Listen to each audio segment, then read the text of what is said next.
Good morning everyone and welcome back to the 24 hours of F1. Slight technical difficulties with a certain Twitch account getting banned, but we're here on YouTube taking you through the final 2 hours of the 24 hours of F1 event. My name of course is James Hayden and I'm going to be taking you through the final 2 hours as your lead commentator, and joining me in the commentary box for this one, it is Dan, otherwise known as X427. Dan, how you doing? I'm doing good, considering being up for 23 hours now involved with the event. One way or another, I've either been commentating or engineering for ECOS, but live and kicking, raring to go for the penultimate round here in China.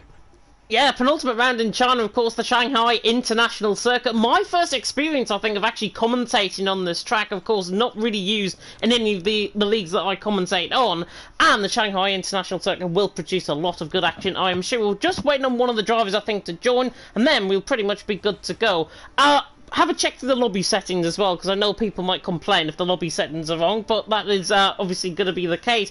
And still coming into, we haven't got the updated standings just yet, but the absolute bottle, the absolute units, I should say, not the absolute bottle, the absolute units are leading the way from Relentless in second. Relentless actually outscored the absolute units last time around, of course, in the last race in Bahrain. So you would imagine that Relentless are still within a mathematical chance of winning this.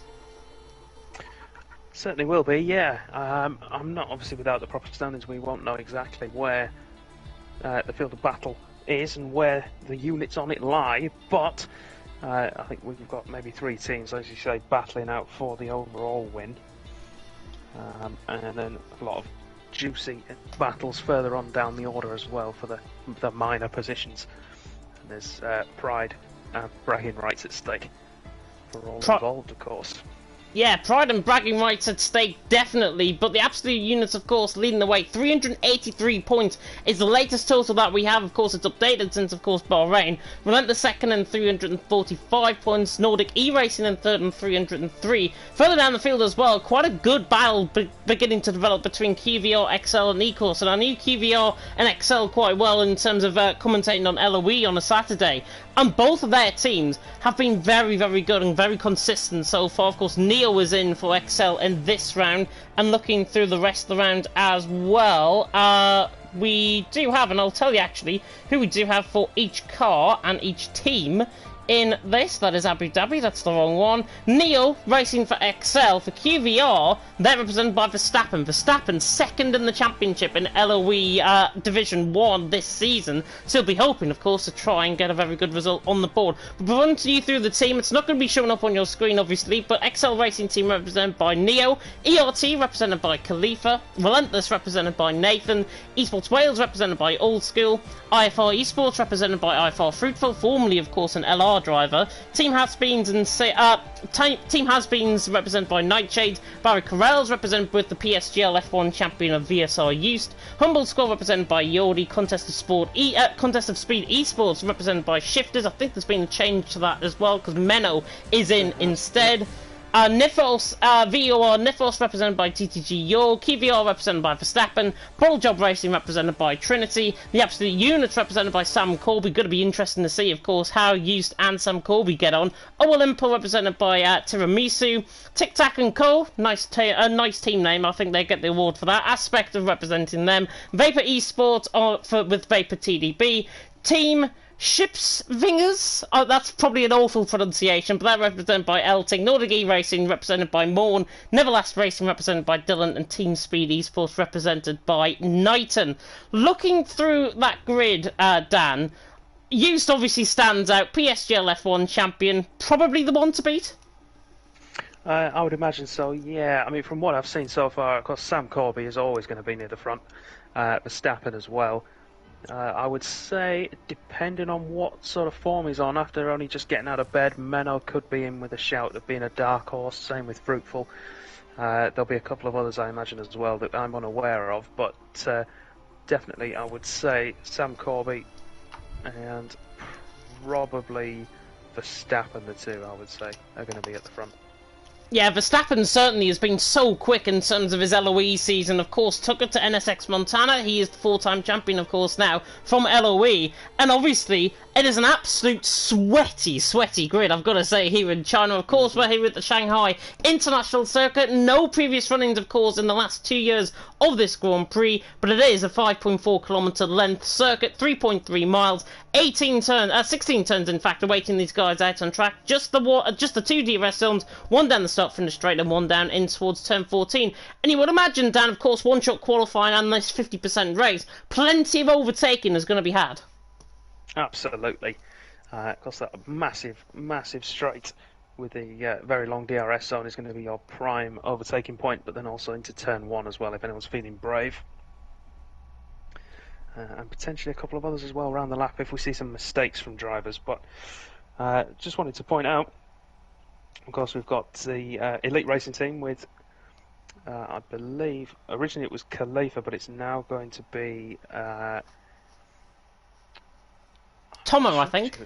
Tomo, yes, that's the one. Thank you for that. I've forgotten the name. Those guys will be doing their P20 start here. So, of course, everyone has to start from the back of the grid at least one race over the course of the 24 hours. But we've also got 4 teams running their double points in this race. So that's going to be the XL Racing team, Clean Vigor Racing, Bottle Job Racing, and Team Siepsfingers.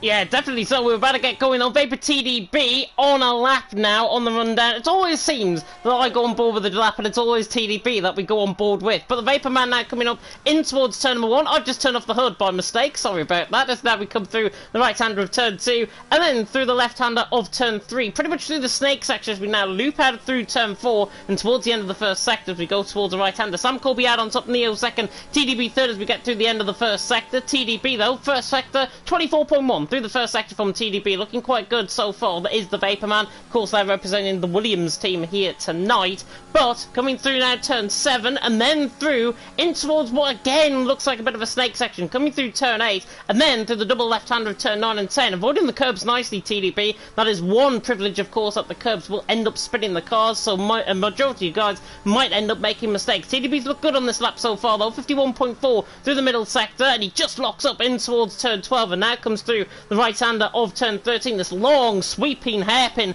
where of course you can get that run down the 1 kilometre straight here in China. You can try and get the run to try and make the overtakes done. Of course this is one-shot qualifying, so it's not going to happen as TDB now runs down through the DRS zone and now down in towards the right-hander of turn 14 and then in towards the final couple of corners of 15 and 16 as well. But Nathan out on top, Neo second, Sam Colby third. It's all jostling for position, used right up there as well. Nathan of course won here in LOE in Division 1, so it'll be interesting to see how the Relentless team get on, see if it can take the fight to the absolute units. For TDB at the final corner, running to the line, it's Nathan on pole, Eltink in second, Neil there in third, Houston in the end in fourth, TDB 31.4 ending up in sixth, Fruitful and Toma, of course ERT starting right at the back of the field. But that is fantastically done in terms of how that session came about in one-shot qualifying, and now of course we move on to the race. So Nathan out on top from Eltink in second, Neo in third, Eustace in fourth, Verstappen in fifth, TDB in sixth. Quite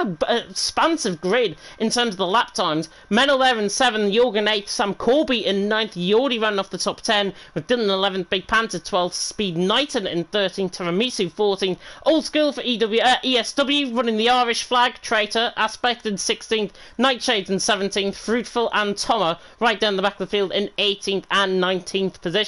But Nathan on pole position, Dan, of course the donation links now are in the description. I can see them in there now. So Young Minds Trust and Special Effect, if you click on those links, of course you can donate however much you want to try and obviously get through. And we have just received actually a bit of a update. Twitch services, based on a review of your account or content, we've issued a community guideline strike on the account. So that was why the channel on Twitch got taken down. Well, it'd be interesting to see what the specifics of that are, and I'm sure that those involved will be. Oh wow! Into that. Displaying unauthorized copyrighted content. Now it's because we are showing, I think, the F1 graphics. That's what I think that's probably happened. We've probably shown the F1 graphic, so Aiden, it might have been just too much in terms of the timing on one particular graphic. I know YouTube has done this as well, where you get copyright striked as well. So, in terms of that, unfortunately, we're here on YouTube at least. We're still carrying on. The show must go on. Yes, indeed it must. And looking at the drivers towards the front of the grid, moving back to the racing, it's all the drivers we mentioned in the prelude there. Sort of the top 8 or 9 are all the ones we said to look out for being near the front. So all going to plan so far, you would say, and it should give us very, very interesting race to look forward to. Yeah, definitely. So we are here, of course, at the Shanghai International Circuit. 28 laps awaiting these guys out on track. Hopefully we might catch up a bit of time as well. And then, of course, for the final race, I did say last night on the stream that Matthias van Erven wouldn't be joining me. In fact, he is, because the Netherlands, as I mentioned at the end of my stint last night, they've went into lockdown recently, so Matthias can't visit his family. Therefore, we've got F1 Esports royalty joining us in the final race of the event. And that is, of course, in Abu Dhabi to come up. Nathan Nobad on top, Elting second, Neo and third. Let's have a look then at the strategies that everyone is on. Further down the field, interesting that a couple of drivers have gone for a set of hard compound tyres. Dylan and Aspect being the two. Nevertheless Racing and of course Tic Tac and Cole representing both of those drivers. Both of them on a set of hards, everyone else a bit mixed up. Two drivers on a set of softs, Knighton and Z3xer. Who catches your eye further down the field in terms of strategy? I mean, obviously, yeah, the two guys on the hard tyres very much so. Considering we're going to be running a mandatory 2-stop, you would imagine that the hard tyre, as it has been for most of the night, and indeed the day yesterday and so far this morning, has been the tyre to avoid at all costs so far. Most guys choosing to run soft and medium compound tyres in some various combinations. I think you could see potentially some quite good moves from Fruitful. The experience I've had watching and racing with him, he's one of those that will be able to pull off some audacious overtakes, particularly if he has a tyre advantage, which moving towards the middle phase of the race, he looks almost certain to have. So let's keep an eye on him coming on up from P18 on the grid.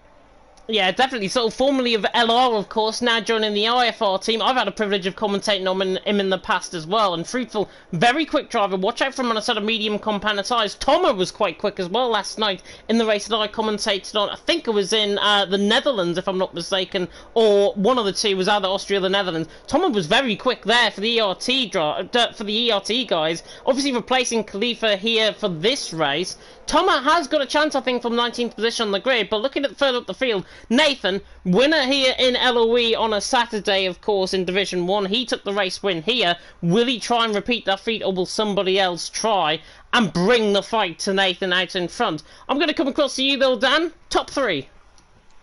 Top 3, I think we're going to have Nathan up there. I think Sam Corby's going to make a charge up the pack as well, assuming he's not feeling too fatigued. And then I've got to back my own guy. I've got to back Menno to get up there and score some good points for Ecos. Yeah, Menno, of course, starting 7th position on the grid. The 5 red lights are going out here in China for the penultimate round of the 24 hours of F1.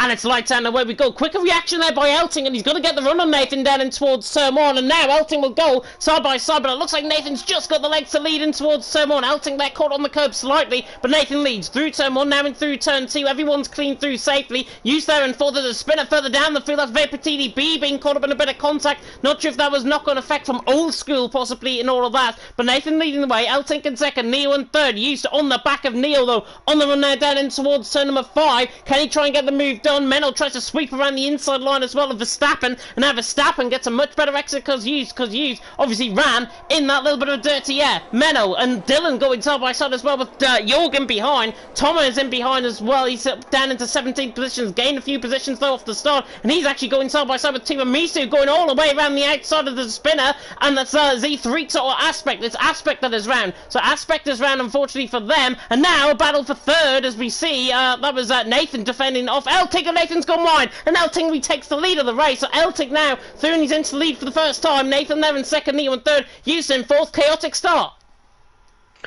Very much so, yeah. 3 drivers losing out at turn 1, although it appears with the chaotic battling we've had through the middle section of the lap that they've not lost too much time relative to the rest of the field. Leaders 3 wide as we go down towards the hairpin. Wheels banging together, and Yost there looking to try and take advantage, gets ahead of Neo into third place. He does indeed, and Elting was just sandwiched in between both of them. Neil was trying to find a way somehow around the outside of them. The XL man, of course, a little bit wishful thinking there, to be honest, but the front three begin to pull away from him. Nathan leads once again. Elting there in second, Houston third, Neo in fourth. On settling down, Dylan is up into ninth position. Very good start on the sort of hard compounded sides. Aspect was caught up in a bit of an incident. I think he's continuing on. TDB, though, is into the pit lane, I think, for a front wing change. So, TDB in for front wing change there, but Nathan leading the way. Elting in second, Houston third, and the PSGL F1 champion on the back of Elting. He's trying to get the move done down and towards turn 5 once again, but he's not quite close enough. Big Panther as well on the back of Yordi further down the field. Predicted one-stop strategy, it says lap 15 to 23. It is a mandatory two-stop, remember, here in the 24 hours of F1 events. That means more tactics and more battles, hopefully, on this race. But Nathan leading the way, and Nathan just seems to get a commanding advantage now. Coming to the middle sector, he's 7/10 away from Elting. Hughes there in third. Elting could hardly keep up with him through the middle sector, and Nathan looks like he's got more of a downforce setup, and it's Big Panther that's round. Yep, just coming through the double left-hander there of turns, I believe it's turn 9 and 10. Just caught the curb on the inside, and that sent the car round. It has indeed. Like a wonderful ballerina. Down in 18th position though, Big Panther, of course, all points are still up for grabs in terms of the battles up and down the field. In terms of the team's championship, Fruitful though, on the outside line of Tiramisu, trying to go all the way down the outside line in towards turn 14, not going to get the move done. Toma is through, and Elting has spun. In fact, no, Elting is into the pit lane, in fact, so Elting into the pits. I thought he spun coming through the final corner, but he's in very early indeed. That is an early pit stop for Elting for Team Ships Vingers. I'm not going to try and pronounce that name ever again, but Elting now in P16 into the pit lane, and also Speed Knighton coming in from that set of soft compounded tyres, and I think he's done that early because tyre wear on a set of softs is very high around here. Certainly is. I'm just wondering though whether he's going to be looking at what I would tend to call a codename rainbow and go for all three compounds of dry slick tyres, maybe putting on the hard tyres toward the end of the race, or if he's going to try and stretch out two sets of mediums from this point on. It's doable on the mediums, but they'll be crying out towards the end of each stint, so he's going to have to try and nurse them through and make them last to give him the best possible chance of making up some good ground from where he was.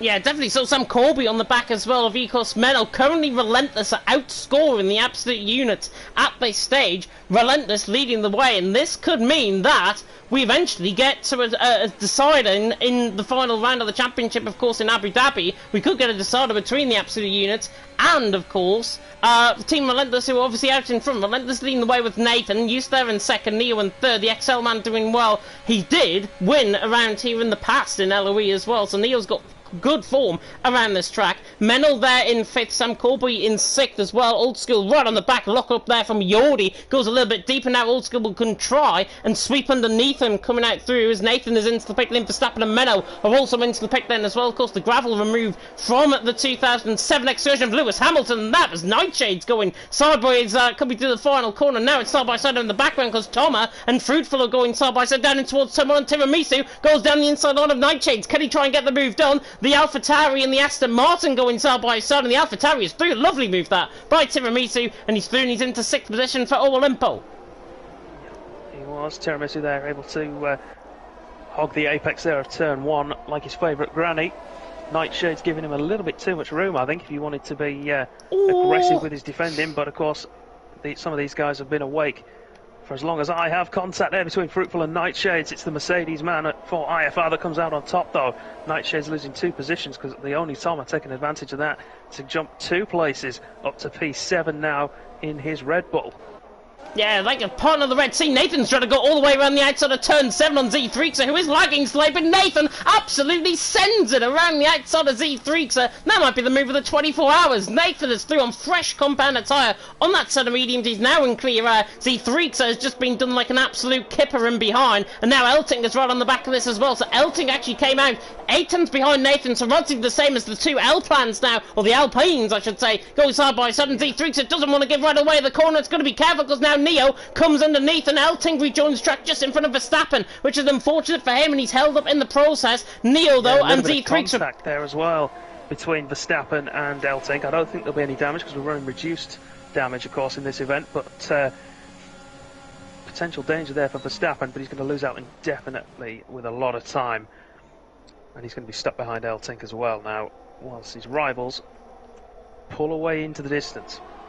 Yeah, and unfortunately for Z3 has just got through on Neil. Neil now is going to have to try and make this move down in towards someone. One ball with him is now. He goes side by side down in towards someone. Fruitful was getting quite close there to Toma just ahead, but Neo is through. Z3 will try and loop back underneath. There is a slight bit of lag, I've got to say, from the Norwegian in behind, but Neil there through and he's into 11th position. Z3 on that set of softs is still going. It's only him and Sam Corby that are out on that set of soft compound tyres at the minute. We'll have a look at the stops, of course, as they complete their moves, and now Elting will try and sweep underneath down in towards turn 6, and that is an absolute dive if I've ever seen one. Elting down the inside line, he's ran too deep though. Now Z3 will switch back under, but I think Elting might have the grip coming through the inside of turn 7, and he does, and Z3 now behind as Verstappen just gets him a bit of a hurry up there.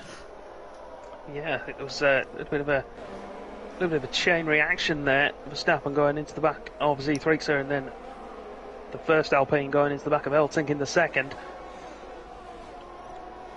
Yeah, indeed, Verstappen. The pack then. Sorry, yeah, Sam Corby then. I'm interested to see how far he goes on these tyres. I would imagine we're going to see him box now. To go much further, he's going to be testing the limits of those tyres. So he's burned all his battery up, so I would imagine, yep, indeed he does come into the pits.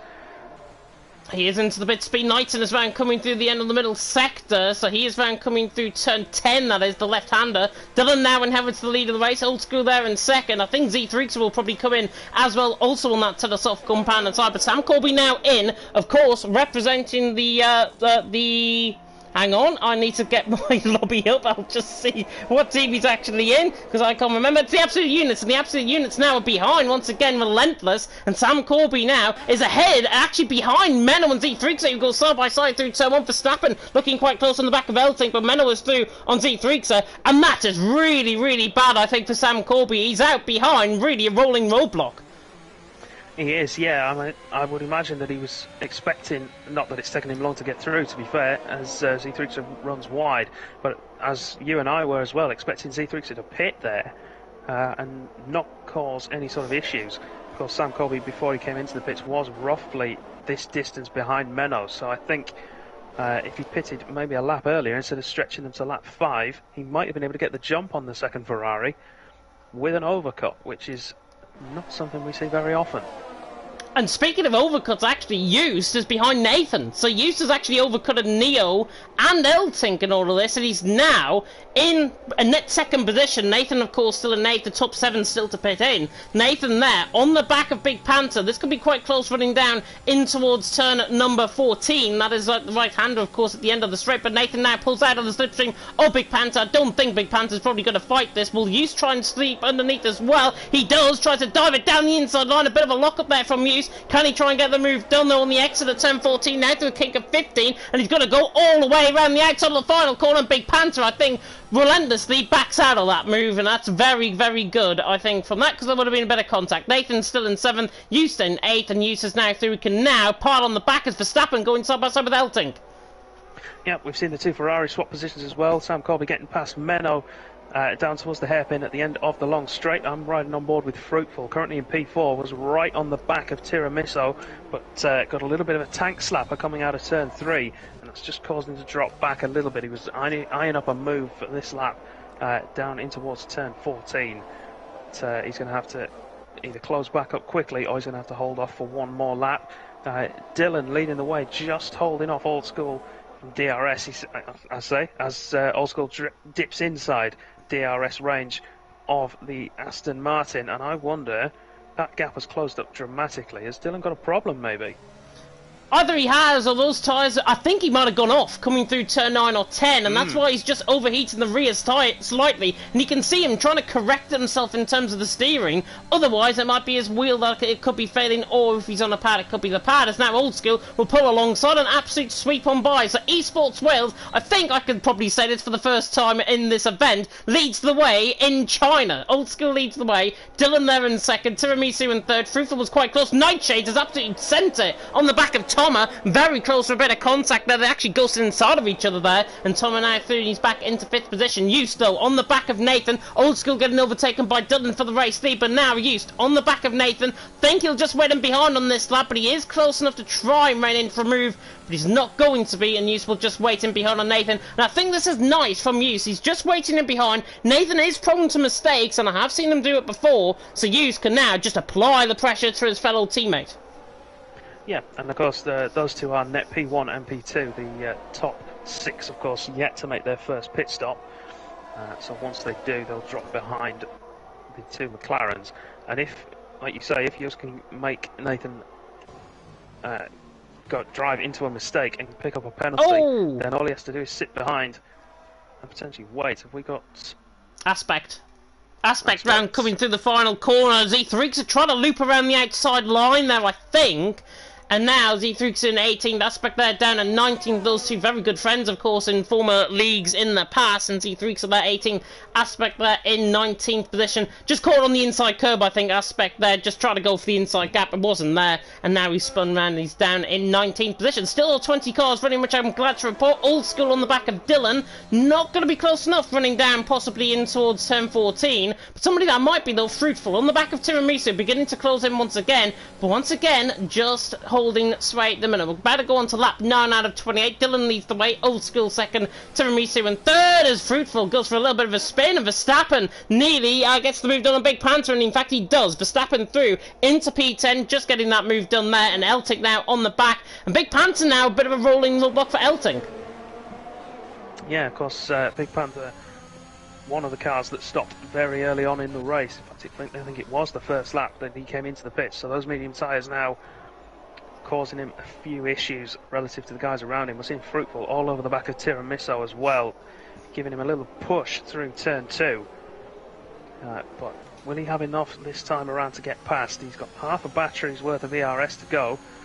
Tiramisu vaguely similar. We're going to have to wait for the straight to find out, but Tiramisu looks mighty through the middle sector, and he seems to just be getting a big enough gap over Fruitful to be able to make a defence down towards the hairpin. Elting just getting the move done there on Big Panther as well. Lovely move that by Elting. Just shut the door on the outside line. Coming through turn 6. Pretty much like Lando Norris, so apart from the contact, I've got to say. But Elting through in his intro 11, and he has a bit of a moment, actually, coming out of the middle sector. And speaking of moments, he nearly spins coming out of the outside curve of turn 11, and then through in toward the left-hand of 11, and out through turn 12 even. So that was through turn 10. But Big Panther now on the back. Elting seems to be struggling. He's overshot those rears slightly. And now, Sam Corby, the absolute unit, is now back in play, and it could be a 3-wide situation running down in towards turn number 14. Elting trying to defend off Big Panther. Use gets Nathan, by the way, for the net lead of the race, and now it's 3 wide as Sam Corby tries to dive it down the inside line. Can he get the move done? Think he can. That was an absolute send from Sam Corby. Lovely move that. The absolute unit's back in play. They're into net 5th position. Sam Corby through in his intro 11. That was lovely stuff. Certainly was. Yeah, we could see that coming from a fair way back. Sam Corby there getting the benefit of both DRS and a double toe from Big Panther and Elting. Like you say, making himself, getting himself rather back up into a net P5, 11th position on track at the moment. Looking around then for some other battles, Joost is now ahead of Nathan, and we're right on the back of Nightshade as we ride on board. So this is Joost now trying to make some headway into the drivers who haven't yet pitted, of course. The top 6 still running on the tyres they started this race on. Yeah, looking at the stops as well, Big Panther hasn't stopped further down the field. There is a yellow flag, and I think that's Speed Knight in that as round coming through turn 13, so that's at the hairpin coming through the end of the middle sector. Dillon leading the way, the Old School in second. Everyone bar the top 6 and Big Panther have already pitted. Use there is behind Nightshade, but Nathan just seems to be attacking him now in towards the final sector. And now coming through the final couple of corners on this lap, Used is going to go side by side with Nightshade. Toma is going to go side by side with Fruitful, and you know what, I don't think we're going to keep up with this action because both the moves are going to happen at the same time. Nathan is going to get through on Nightshade as well. Toma tries to go all the way down the outside line of Fruitful. Nathan, though, down the inside line of Nightshade gets the move done. So really good action there between them both. Fruitful there still in P4. Toma there in P5, and Toma actually comes into the pit lane, and I don't think he was aware because Fruitful, I think, ran wide there and there was a little bit of contact. Tomo was trying to come into the pit lane, and of course it's a later braking zone because it's dead straight to go into the pits. Fruitful braking to take the corner as normal, and ends up getting rear-ended by the Red Bull and running wide and picking up a time penalty for his trouble. That might be one he can appeal and potentially get removed, but it's not going to help him. As he runs wide on the exit of turn 2, and that's lost him a lot of time and a lot of ground and a lot of positions. I think he may as well just give up on this because Neil's gone down the inside line of Nightshades. Can he get the move done? Yes, he can. The XL man is through into net P3, now into P4. Out on tracks. Dylan's still out there on a sort of hard compound side, still leading the way by a good 5 seconds or so from use. Fruitful again tried to the inside line of Neil in towards turn 7, but didn't get the move done there. And now Nightshades right on the back of this. Dylan though leading the way. Houston second, Nathan third. I've got to say though, with Neil being held up there down in towards turn 6, it's now let Nathan and Hughes get away by a second, and Neil's outside of the DRS range. I think he's just actually going to be within it. Yeah, I'll ride on board and just make sure, but I think you're right. I think he might have just caught DRS as we went through the detection point. Yeah, he has done, so he'll be able to use this to close back up to be definitely within a second, you would have thought. Although, to be fair, the gap is increasing as we head down towards the hairpin. So he's going to have to be on his toes through here to try and keep it, because Swede Knighton will not give him it. Detection point as we enter the braking zone for the final corner, and he's just made it back within range as well again, so should from there I imagine be able to keep within range of the two McLarens, but it's close for Neil before dropping away.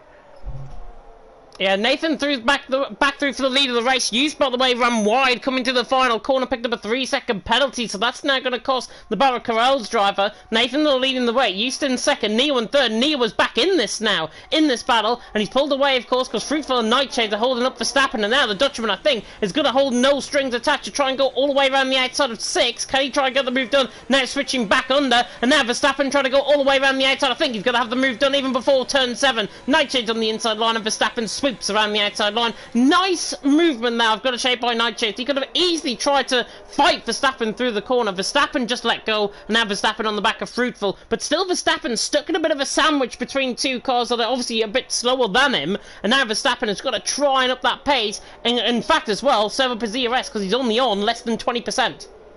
Yeah, and I think Verstappen might be suffering from a little bit of a burnout, a little bit of tiredness as he's been going all night long. I've seen him in a number of races, and there's not been a lot of time in between for him to catch any sort of rest, sleep, or even necessarily refuel himself.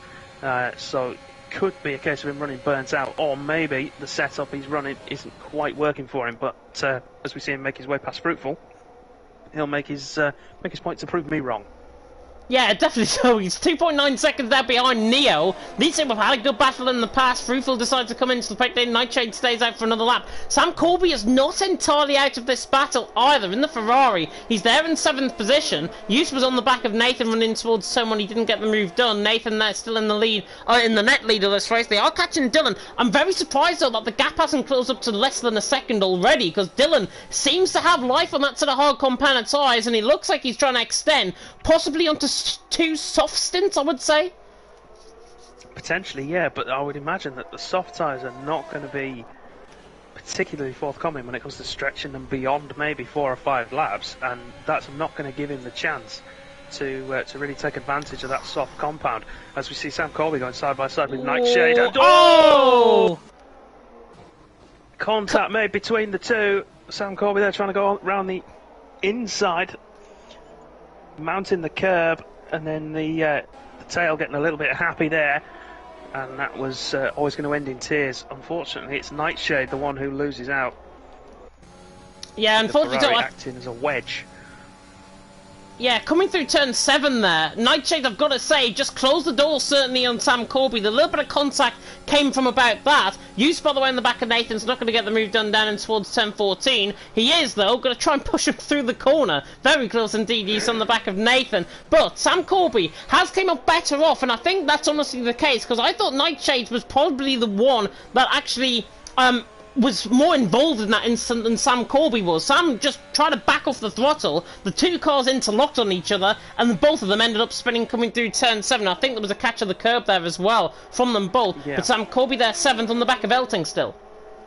Yeah, the only thing I would say maybe for Sam Corby and for Nightshade's incident there, Nightshade's didn't really pick a side of the track. You know, with a move like that, you either want to pick the inside or the outside. Staying central sort of opens both doors for somebody, and if you then decide mid-corner to cut back across or to drift out, that can end in an incident. The other thing for Sam Corby, though, he did straddle the curb, so that's your then inside and driving rear wheel on grass, which is not going to give you a lot of traction at all. So 6 and 1, half a dozen of the other potentially for that one. But, if that ever gets sent to the stewards, we'll find out what their decision is and could affect the championship overall. Yeah, I definitely think it could affect the championship, certainly. The standings, by the way, are not done yet.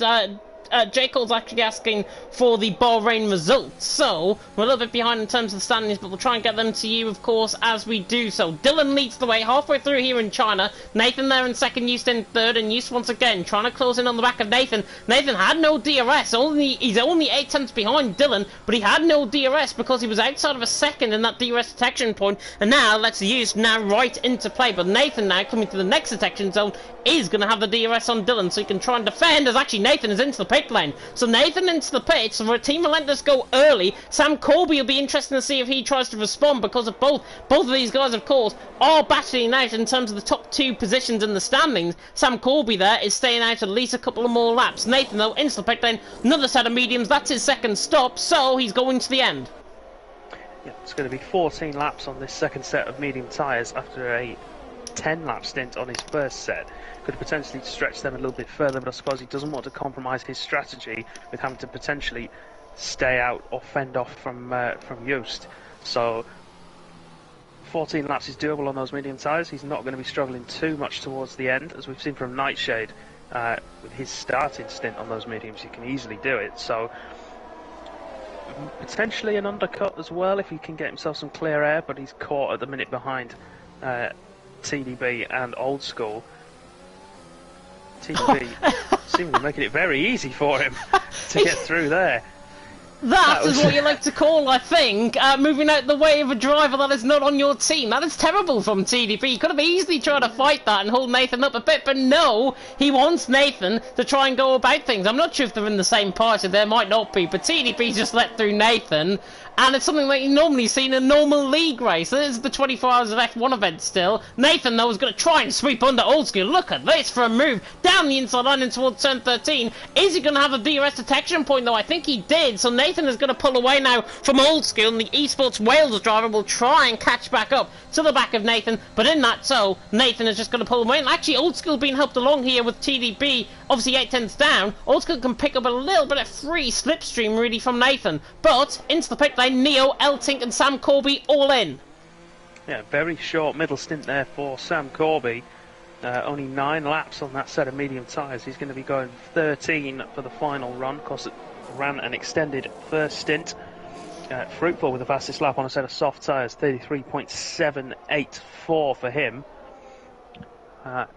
Drivers out front then. Dylan still yet to make his first pit stop on that set of hard tyres, and the further we go, the more I think you're going to be right that he's going to try and go for 2 soft stints towards the end.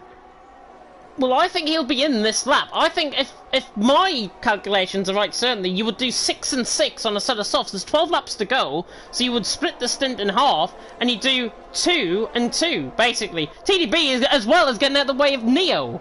Neo now through and he's into 10th. TDB again doesn't really want to try and get involved in these battles. Of course, he's still going to make another pit stop later on, but he's on 13 lap old mediums. This is why I think TDB is just getting out of the way. Fruitful, by the way, got Tiramisu down in towards turn 1 as well in that battle. TDB runs wide just ahead, but Fruitful on that set of soft compound tyres. Watch out for him, because this is the biggest indicator now. This set of soft compound tyres, do we see them begin to come online? Nathan on the back of Yordi, by the way, coming out of turn 13. Yeah, Fruitful, of course, and Tiramisu have been fighting all the way through that first stint on the medium tyres together. Tiramisu going for his second stint on another set of mediums. Fruitful opting for the softs for his middle stint. And I would imagine that given where we are currently in the race, Fruitful might be the one that's made the better decision there, potentially being able to run 2 soft stints to the end of the race. As we see Dylan in, as you suspected, for a set of soft tyres.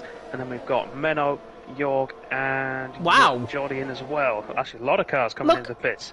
look at where Dylan's rejoining. Dylan's rejoining ahead of Fruitful. Absolute sensational overcut from the Neverlast Racing team. Dylan in 7th. He's in a net P4 at this moment in time. In fact, no, he's in a net P5 because Hughes is still out there in the lead. Verstappen there in 2nd, Nathan there in 3rd. He's already pitted in. There is a spinner through Sector 1, and I think that was Tomer. Tomer coming out of the... was it the pit lane? No, it wasn't. It was somebody else. It was TDB, I think. TDB was the one, the yellow flags there, and just ahead of him, Yordi, which I think is the one that might have caused the yellow flags. I don't know. I didn't really see that, to be honest, but Yordi certainly lost a few positions. It was Tomer coming out of the pits, and I think the thing that might indicate who it was, Sam Corby's been overcut by Menno again. As we saw it with the first round of pit stops, Menno able to hold off Sam Corby in that instance with an overcut. In this case, he's been able to take the position back, and he was actually quite a long way behind Sam Corby when those two came into the pits, a lap apart respectively. So I wonder if maybe Sam Corby was involved in that incident with Tomer as well, to potentially allow Menno back through. But we'll have to wait and see. As we see Nightshades and Neo going side by side. Nightshades, of course, is still yet to stop. Yeah, still yet to stop. Thomas spun again, coming through turn 13. Knighton as well spun further down the field. Still everyone going. Nightshade's into the pit lane though. He's going to go in for a set of soft compound tyres. So Dylan now freed into a bit of clear air. Polystyrene board goes flying down in towards turn 1. Don't know who that was. And I'm not sure if that was a reset to track or something, but somebody has just hit a polystyrene board and I've just seen it flying, which is a little bit strange because there didn't look like there was a car there, to be honest, but still. Dylan is behind Neo, 1.2 seconds behind. Nathan is 2.8 seconds ahead of Neo, but Hughes still yet to come into the pit lane. Hughes, I think, has extended his stint, going for that sort of soft compound tyres. I think Barra Corral's now in a very good position to try and secure this win. Potentially, yeah, they could be. Because, like you say, we're losing... we've still got a couple of drivers yet to make their second pit stop. The top two, of course, still to make their stops. Then you've got the drivers from P5 down to P8 yet to make their stops. And then Big Panther as well, out of the leading drivers. Then Nightshade has only made his first stop now, but he'll be putting another set of softs on later on. So watch out for some lightning fast laps from him. Then you've got Tomer as well, who's yet to make his second stop, but those spins taking him out of contention, you'd have to say, unfortunately. He's Fruitful on the back of Old School running down the straight as well, and now Old School just pulls the inside line, Fruitful on the outside line, superior speed down the straight, and Fruitful now through, and he's into P6. I4 now into net P5, possibly, out on track with Use, of course, still to come into the pit lane, and Verstappen there, still to come into the pits as well. They've extended their stint at least another lap or so. Sam Corby and Menno are going side by side, the two Ferrari. Sam Corby down the inside line, gets the job done on Menno, so he's now ahead. He's got slightly warmer tyres, so Menno will now have to try and counteract this on the run down and towards turn 1. A little bit of dust kicked up, of course, running over the AstroTurf, but now Menno is going to have the superior speed. The Belgian tries to go all the way around the outside of the Brit. Can he try and get the move done? Down and through turn 1. He runs wide and off the camber of the corner. I think Sam Corby's going to have this, and he does. So Sam Corby does hold on to P11. Menno there in P12, but it's just off the camber of the corner. Just really negated Menno's run coming through turn 1, and that's why Sam Corby's still in 11th. Yeah, and you could see from Menno's overtake strategy there, trying to go around the outside of Sam Corby. It's where you want to be ideally, so you can hang the car out, scrub off less speed as you're going through the corner. But Sam Corby there, wily old fox that he is, forced Menno just wide enough to mean that the sister Ferrari had to get off the throttle to try and hold the rear end in check.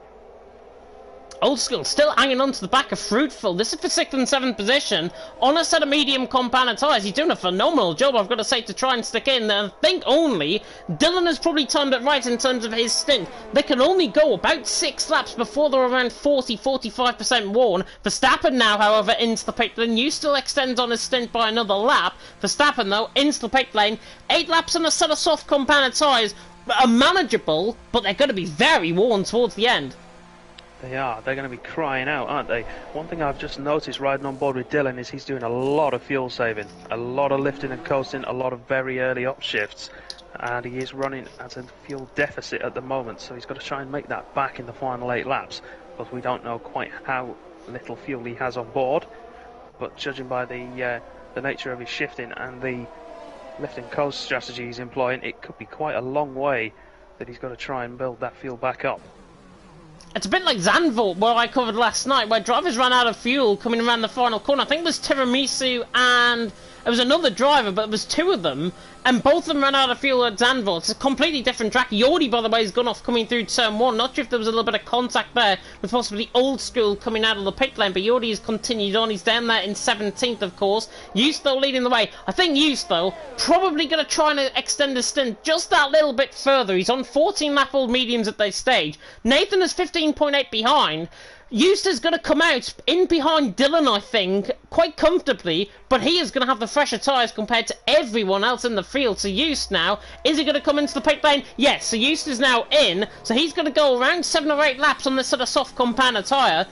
But, crucially, he's going to have the quickest tyre. Dylan on the back of Nia was flying, and Elting on the back of Tiramisu was flying as well down the inside line in towards turn number 14. Can he get the job done? Verstappen on! Tiramisu goes into the back of Elting. Not sure if this wing damage came off the car. I don't think there is. Elting there still in second. Verstappen tries to sweep on the outside line in towards the final couple of corners, and actually Tiramisu was in. So Tiramisu in. Verstappen now on the back of Elting. Nathan Hill leads. Look where Eustace came out right in that gap. Certainly did. He's doing a very, very good job there. P4 with 7 laps on those soft tyres to go, which should be very, very manageable. Same for Verstappen as well. Potentially 8 for him, as you said earlier when he came in. But he was able to keep himself ahead of Verstappen. Dylan, the only man ahead of them, but of course Dylan has to stop again. As does Nightshade. So both Aston Martins yet to make their second stops. Tomer as well yet to stop again. Everybody else has now made 2 pit stops, so it's let's go to the end. Fruitful is the one I'm going to be keeping an eye on though. Just pitted for a fresh set of soft tyres, so he's going to be like grease lightning coming through the field at this late stage. But he's got Old School in front of him, who managed to get back ahead, and actually got quite a significant gap as well, considering they both just pitted. So I wonder if Fruitful maybe got held up. We've got a Mercedes off. That speed. Knighton is down at the back of the pack, already a lap down at the moment. But Fruitful currently 32 seconds off the lead. That's going to be out of reach for him, but potentially he could be looking at an attack on the 2 Ferraris if he gets a good final stint at this race and they have a bit of a shocker. Yeah, quite possibly. So, I mean, Nightshade's in P10 as well, not to be discounted out. Old School P12. Ahead of Fruitful. I think Old School was ahead because he obviously got in that slipstream of Nathan, and that helped him along a bit. So that's why I think he is now in P12, ahead of Fruitful by a good 1.5 seconds. I'm looking at Use, by the way. He's got 4 lap fresher tyres than Dylan at this stage. He's closed 1.5 seconds over his first lap. Absolute insane pace on this set of soft compounder tyre. Remember, he has to get to the end on that set of soft compounder tyre. And looking at everyone's strategies so far, it is only Dylan and Tomer and Nightshade that haven't pitted. Speed Knighton in aspect of being in 3 times, which they're allowed to. I think that Knighton certainly lost his front wing, I remember. Dylan, though, has made 1 stop. Nightshade and Tomer still yet to come into the pit lane. So Dylan's going to be further down the field, probably in and around Menno Yorg sort of area, I'm thinking. Use, though, on the back of Dylan. It looks like he's literally just been shot out of a cannon because he's now on the back of Dylan. Really impressive pace, and I said Barra Corrals are not out of this. He certainly did, and he was there. He's going to be through past Dylan in no time at all. Wow. Yeah, he's passed before DRS has even opened, doesn't he? Dylan with DRS as well, so he's not going to lose out too much time and might be able to make a move back down towards turn 1, but you would imagine that Just is going to have DRS from Neo. Indeed he will. And will be able to close up to the AlphaTauri. I think Dylan's going to come in the pit then. Yeah, he is. He was completely lifted and coasted coming through turn 14. He's into the pit lane. So Dylan now through, and he's down in, I would assume it's going to be around P9 sort of area, around where Yorg is. Used now on the back of Neil. This is for second position out on track. And you'd imagine down in towards turn 6, he's going to have superior traction, superior grip on that sort of soft compounder tyres. And now the German is going to come under attack from the Dutchman in behind. And look at this. Look at the speed of Use down the inside line. I think Neil's not going to fight this, to be honest. Use down the inside line. Barra Corrals overtake Excel and Relentless lead the way. Barra Corrals there in second with Use. Neo in third. Use 2.4 seconds to Nathan, and I'm probably going to say he looks all over the back of him. He does, but he's got that penalty hanging over him, of course, that will now come into play. 6 seconds for Just, which is going to be very, very difficult to make up and get ahead of Nathan by before the end of this race. Although at his current pace, he would actually be able to manage it. I'm just wondering whether Just managed to take a little bit of front wing off at his last pit stop, because that car is an absolute rocket in a straight line, and it wasn't necessarily doing that earlier in the race. So potentially a tactical aero adjustment for Just to help him bridge the gap to Nathan now, and then potentially pull away, because right now he's going to be dropping back behind Neo, and if Verstappen can get the hammer down, he's going to be dropping into the clutches of him as well. Yeah, definitely so. Dylan, by the way, got through on Jorg, an absolute insane move going around the outside of turn 6, which is why I just laughed at that and chuckled slightly. But now Dylan is through into P8. Just though, 1.8 seconds behind. Remember, he's got that 6 seconds worth of penalties, and in fact, looking at everyone's penalties so far, 6 seconds worth for Just. Elting's now got 6. Dylan, so Jorg, a double move from Fruitful, going 3 wide down into the hairpin. Fruitful being the opportunistic hunter we all know him to be, takes a double overtake on Vapor and Old School. Great move there from the IFR man. So unbelievable that wasn't caught on stream. I'm sorry that I forgot to look at the camera there. Terrible. But Fruitful 30's into P10. Old School there in 11. TDP in 12. And now Old School actually got through on TDP in all of that as well. So he's now ahead of him. So he's into 11. Fruitful, though, was like a man on a mission. Absolutely flying. Can he catch Jorg? 3 seconds the gap, of course. He's got penalties. Nightshade's there as well into the pit lane. That is his final stop. So he's going to be rejoining down in 16th position. Bit disappointing, I've got to say, from Nightshade's perspective.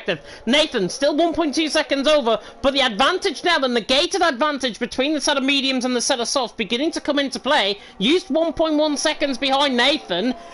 His gap is getting there, but I think honestly Just is losing more time per lap than what Nathan is.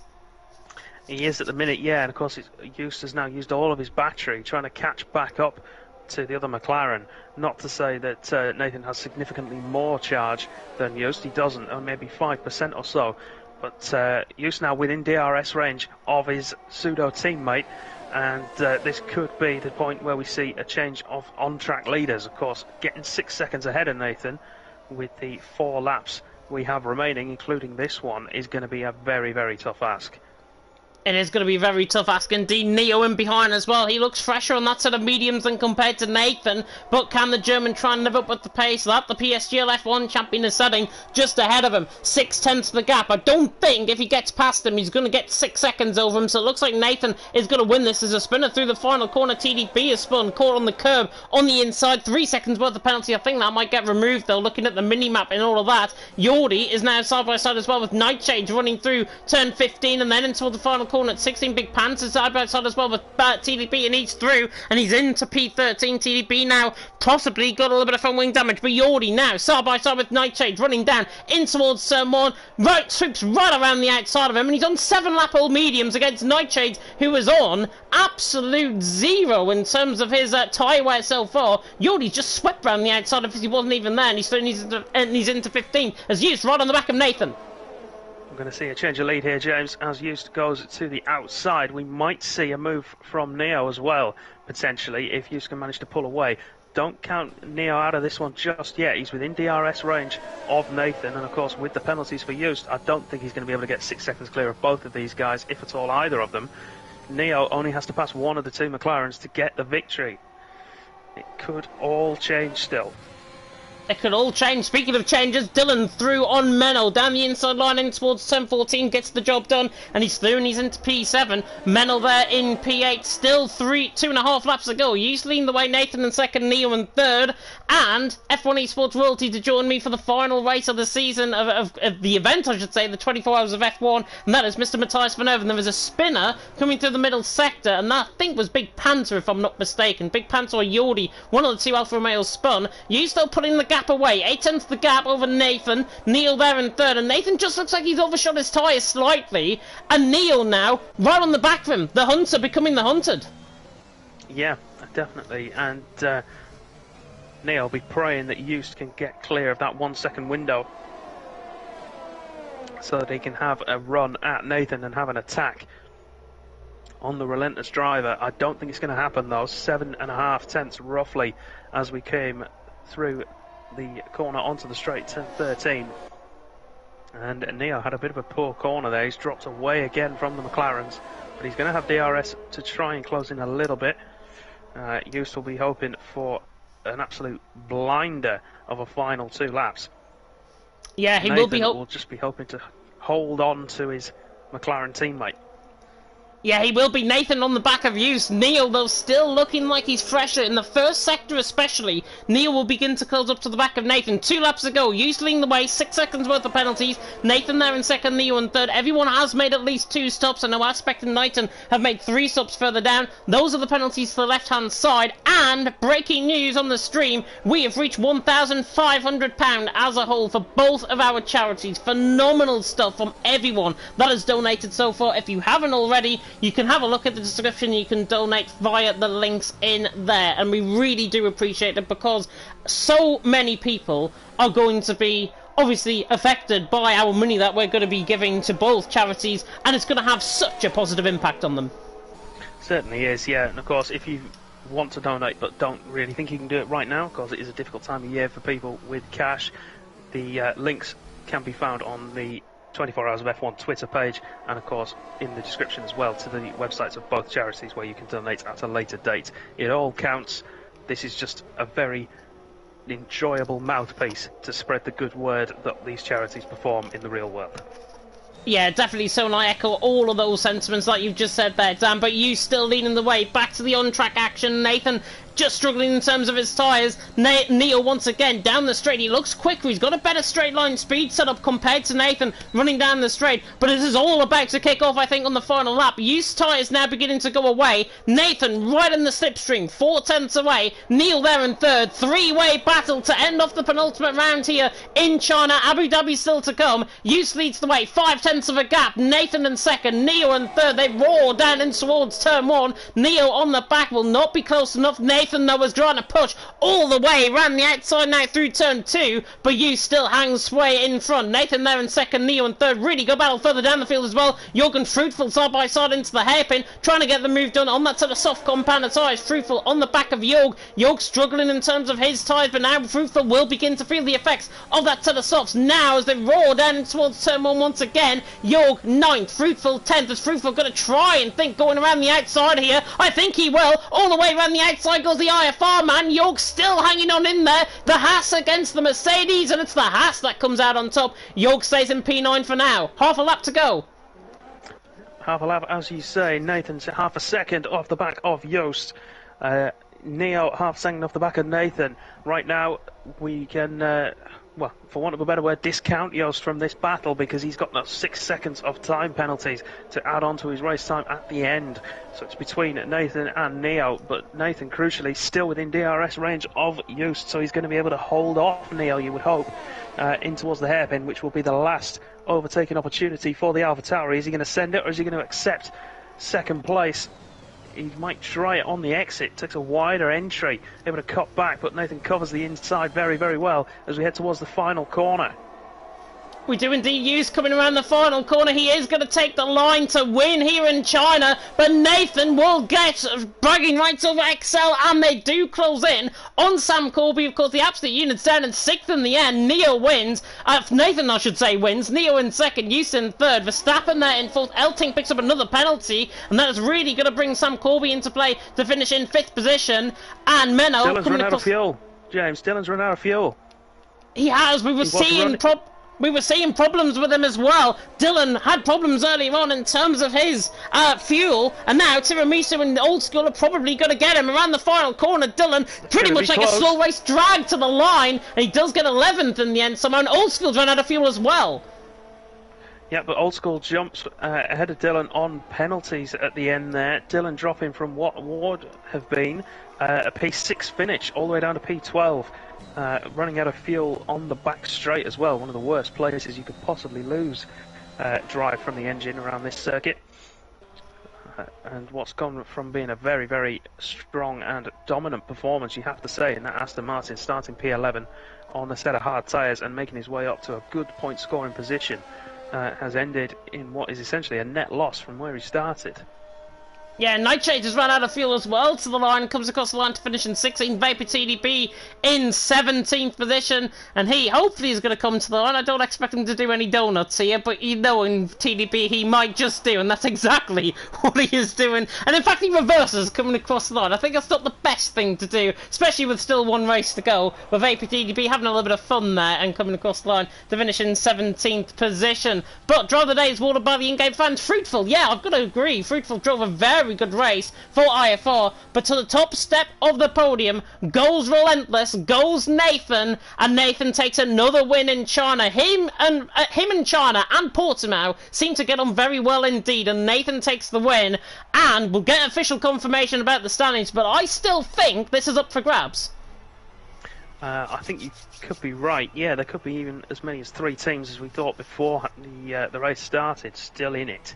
It will take potentially a retirement from the other 2 for the third to win it, but mathematically it is going to be possible, I believe. As you say, Nathan taking the win there for McLaren, total race time of 44 minutes 51 seconds. Neo jumps to second, with Yost dropping to third, having finished first on track with those 2 time penalties. Could that be the big difference maker come the end of the event? We've got one race to go, of course. Verstappen in 4th, Sam Corby in 5th. He'll be disappointed, I think, finishing in P5. Had a little bit of bad luck with some of his pit stops. Eltink P6, despite having 9 seconds of time penalties, that would have put him all the way up into 4th place ahead of Verstappen, had he not picked those up. Then we've got Menno in P7 for the Ecos boys. I'm very pleased with that. I hope he is as well. But of course, all of these guys are wannabe winners, so not necessarily going to be the case. Jorg in P8 as well, holding off Fruitful on penalties. He does indeed, yeah. Jorg drove a very astute race, I've got to say, especially in that final stint, and he picks up, of course, P8. But Nathan takes the win. Coming in for Relentless is Coxey. Now, if Relentless haven't done 5 changes, I would totally put now a different driver in for Relentless. The Absolute Units have got TF10 Will G in. Will G, PSGL F1 driver. Coxey, of course, not really sure where he races, Coxey, to be honest. I really haven't commentated on him before. But the Relentless team, I think, have got to try and put in their best driver now, if they're allowed to. If not, it could go back into the swing of the Absolute Units. Certainly could, and I think there'll be a lot of teams thinking now about what changes can and can't be made in order to maximise their potential for the final stint. I know the Ecos guys are sticking with Menno for the final race. Originally we was going to have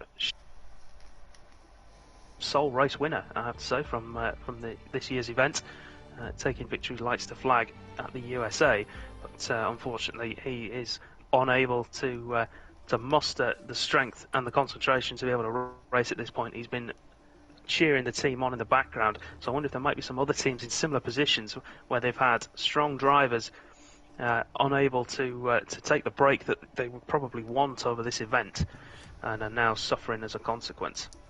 Yeah, definitely so, but what it does bring, though, is an absolute curtain raiser to the final race of the 24 Hours of F1 event. Of course, Abu Dhabi still to come, the traditional finale in these sorts of events. One-shot qualifying, 28 laps to come. Unfortunately, Dan, I think this is time for you. It's been an absolute pleasure to commentate alongside you for this event. Unfortunately, Matthias van Erven has not got F1 installed, so he's not going to be commentating alongside me. But Jessica Bull, who I think has been up again, same as you, 24 hours or so, she will be commentating alongside me, so it will be very good indeed. But fantastic to have you along, Dan. Overall for you, driver of the day in this race?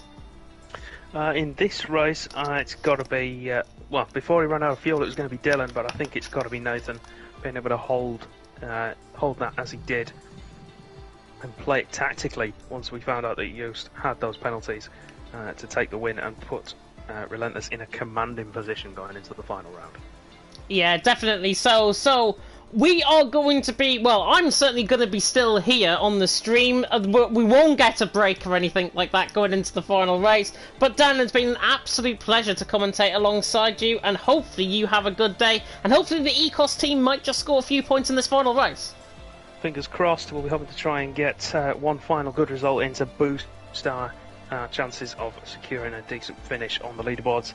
So I'll be heading over to go and engineer for Menno now, and tuning into the stream as always as well to support as we finish off this 24 hours. Definitely so. Good luck with Ecos, and I will see you again hopefully soon. Fingers crossed. It's been a pleasure. See ya. Adios. And now I will go and invite Jess in. So we'll go blue screen for just a second. I will get Jess in. The invites are beginning to come out. Noisy does need an invite. I have got a few of you on my friends list, so hopefully I can speed up the process a little bit quicker in terms of getting invites sent out. But we need to invite Miss Jess Games in. So just give me a second. If I can remember the PSN, that'll be fantastic. There we go. We can add plays in. So Jess is going to be commentating alongside in the final stream alongside me. Really hope you've been enjoying it. Matthias van Erven, unfortunately, his F1 has not been installed in time, which you couldn't write it, to be honest. I really bring up all of these F1 esports guys, say I'm going to be commentating alongside him, and then something happens very late on indeed to try and get them in. But Jess, I know, is probably sending out the invites as I speak. I'm going to go blue screen quite quickly as well and try and get a few of you in. I know Noisy and Ollie I've seen in the chat wants a invite in, so hopefully we'll be able to get them in. Ollie Flavel, get him in. Quite a few double points as well for Relentless. Relentless, of course, didn't have their double points race, but double points race, of course, happening there. 14 did have double points, and of course some quite good finishes in the end. There is Ollie in and TTG Noisy. Noisy's already got an invite, which is absolutely typical. Vapor Russell needs an invite. Sam Corby needs an invite as well. So hopefully we'll be able to manage to get these done. We can only work so quick in terms of the invites, so please give us a second in terms of getting them out. But I will try and invite everyone in. There is Vapor Russell. Everyone's showing online, which is good, so they should be able to get the invites in straight away. If you do have anybody on your friends list that is scheduled to do the final race, probably wise to try and invite them in so we can make up a little bit of the time that has been cost, of course, with a few technical glitches. Ecos Menno needs an invite as well. Just looking through the chat, if you need an invite, literally just send me a message or something, and then I can invite all of you guys in. So we've got Menno. Kazizzle, I think, needs an invite in as well. I know I've got him on my friends list. So I'll get Kazizzle in. Give me a second. Apologies, you can just hear me just rambling on here in terms of the live stream. But the battle for third is going to be quite intense as well. NER against XL. Yeah, Gustav coming in there and saying that. It's going to be very interesting to see. I think we've still got a battle in terms of the championship standings as well. So this is going to be really interesting indeed. We've got Kazizzle in. No, I don't want to invite the other Kazizzle there. WR Falk needs an invite. We're getting there. We've got 11 people in at the minute, so if you haven't got an invite, they are coming your way very shortly indeed. And we should be, hopefully, onto the final round very soon indeed. I know Ash Bess, I've got you on my friends list, so I can get you in. And hopefully we'll be able to get this underway very soon indeed. Driver standings with one more race to go. The absolute units lead the way on 415 points. 415 points for the absolute units. Relentless have closed in the gap now to 388 by my calculations.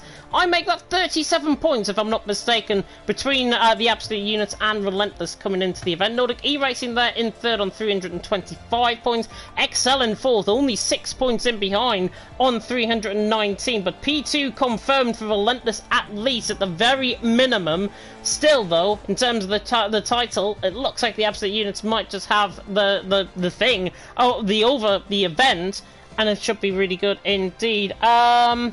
But I'm literally running through, and I'm seeing Barry Carell's down at 15th. I thought they were nigh on, pretty much on, for the actual event victory. They're down in 15th, 189 points, and so unfortunate. Ecos are even ahead of them Esports Wales are not finishing last, it seems. 146 points for Esports Wales. VOR are down in 19th as well, and TTAC in 20th on 91 points. Good to see, though, everyone has scored a few teams. Looking at the invites, I think we've pretty much got everyone out. No double points for the final rounds either from any of our drivers. So it'll be very interesting to see how this race will go. Of course, it is Abu Dhabi. It is not the new layout as we've got in real life in 2021. It is the old school layouts, of course, with the old chicane and everything else. And if it's anything like real life, we might get a few controversial results towards the end of this. But looking at that, Scott Bugner needs an invite. I know your PSN, I think, Scott, if I'm not mistaken. So I'll be able to get you in if I can. Give me a second again. Sorry that I've gone blue screen once again. There is Scott, I think, on his account. Just sent the invite in there. Xander, Jacobs had double points. Done the double points for it as well. So the double points are all confirmed in terms of that. So it's going to be really fascinating to see, of course, how everything does get on.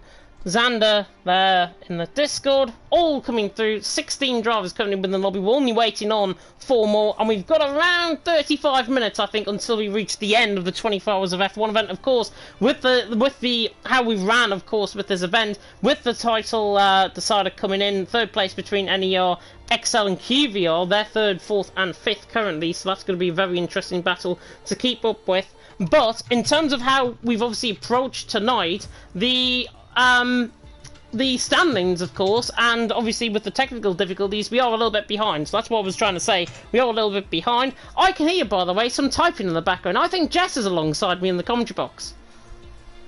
Hello, yes, hi. I was not expecting to do this race. So sorry if the invites are going about a bit slower than expected. But hey, I'm stepping in at the last minute. Should be exciting, and I was a bit sad I wasn't able to join you, James, in the commentary box. I couldn't put us together, but the heavens have opened, and well, fate has spoken, and now we're together. So that's good. I'm a bit tired though, so we should see what happens. I only got 4 hours of sleep that last night. I didn't get much sleep because I've been so busy with the 24-hour. But yeah, we're just missing a McLaren and a Mercedes, I believe, and then we're good to go. So beware Corrals, and who else is in the other Mercedes? I don't even know. I don't know. I'll need to double check in a second. Yeah, I think Barracarels, if I'm not mistaken, that is VSR Duncan, I think, for the final round, if I'm not mistaken. I've certainly got him in my friends list. Hang on. I'll just throw him over an invite if it is him that is racing in this final round. It's a good job that I'm actually here to try and do some of the invites and try and take the workload off you. I've got to say, you've been very busy getting this lobby up at a very short notice, so thank you so much indeed. Duncan has got an invite if he is going to be racing, and looking through the McLaren, if I'm not mistaken, I'll have a run through actually on the lobbies and see who is actually in for this race. And I can probably confirm that it is, and I'm just looking through, is it TTG Trinity? TTG Trinity, I think, might be the one for Bottle Job Racing, if I'm not mistaken. No, it's Ash Best. Ash Best is doing it instead of him. So Ash Best is in. So Ash Best in for Bottle Job Racing. So Trinity out, Ash Best in. So that is very good. Ash Best thought he's retired from League Racing in PSGL F1. He's back once again. He's been doing this event, which is absolutely fantastic. Duncan, by the way, in the comment section saying, I can't make it. So Duncan cannot make this race. Barracarel's then down, it seems, their driver for this final event. I think they've already changed 5 times at least in this event so far. So Duncan Hoffland cannot make it. So we are down 1 driver. I think we're only waiting on 1 more person. I don't know who it is for the sake of me. It might be IFR Joel, if I'm looking. I think Joel's asleep. I thought Joel's asleep. The joys of running a 24 hours event. Honestly, that comes to show the commitment. I've had a very nice 8 hours sleep, by the way. I don't want to rub it into anyone's face. I've had shut up. Yeah, I've had a lovely 8 hours sleep. I feel very rested, and this is the final commentary that we're ever going to be doing on the 24 Hours of F1 event. And unfortunately, if you are tuning in, a bit of drama happened just before we were supposed to go live, myself and Dan. The Twitch stream, just the Twitch account got banned for, it looks like the FOM graphics on, which I said on the last stream. Unfortunately, that seems to have caused a few problems with that, and obviously got us struck. And that means we're obviously commentating on YouTube, but it's a good old thing that we've got a backup to bring you the final race of the 24 Hours of F1 event. Yeah, it is. I think we've been doing YouTube for quite a bit now. I think we all used YouTube with LOE and other leagues like PSGO as well. So we've got this anyway. So with Duncan not racing and IFR not here and not showing up, I think we're going to have to get going, because otherwise the lobby's going to be delayed as anything. So if you're in the lobby, ready up.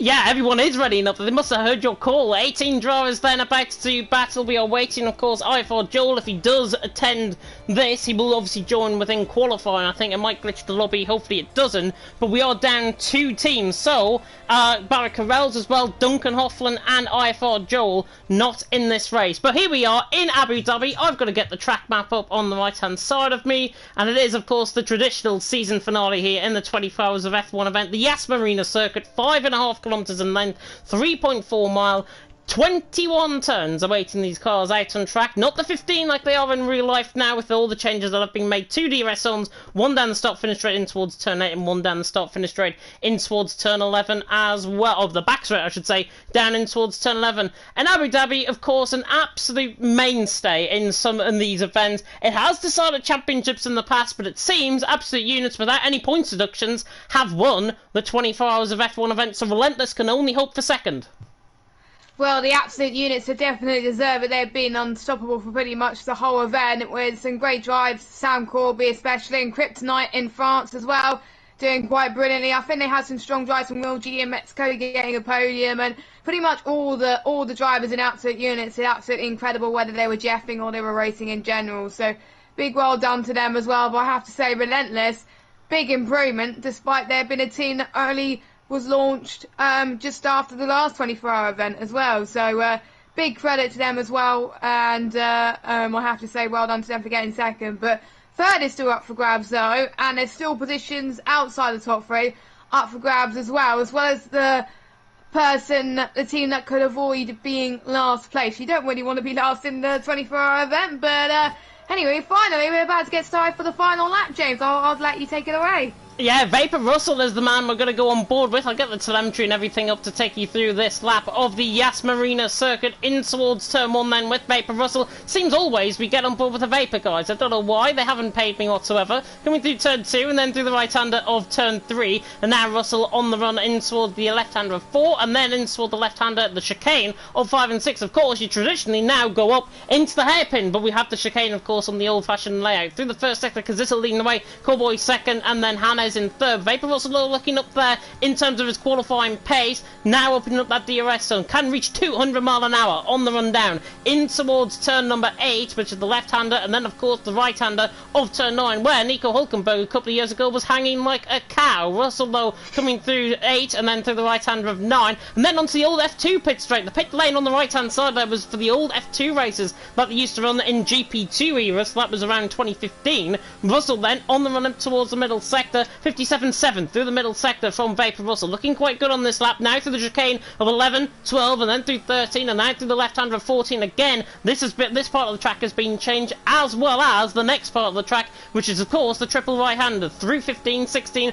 and then in toward the right-hander of 17 and then in toward the left-hander of 18 and then to the left-hander of 19. Of course, no bollards there. It's now much a thinner line as they go through there, but now on this track, still very, very hard indeed. As we now come through the right-hander of 20, in through the right-hander of 21, Kazizel looks like he's going to get pole position here. The bollard goes for Vapor Russell, costing the run, but Kazizel, 34.2, a good 0.4 of a second away from Hannes there. Kazizel on provisional pole, well, he is on pole position, and we'll run you through the rest of the grid order in just a second when it does appear on our screens.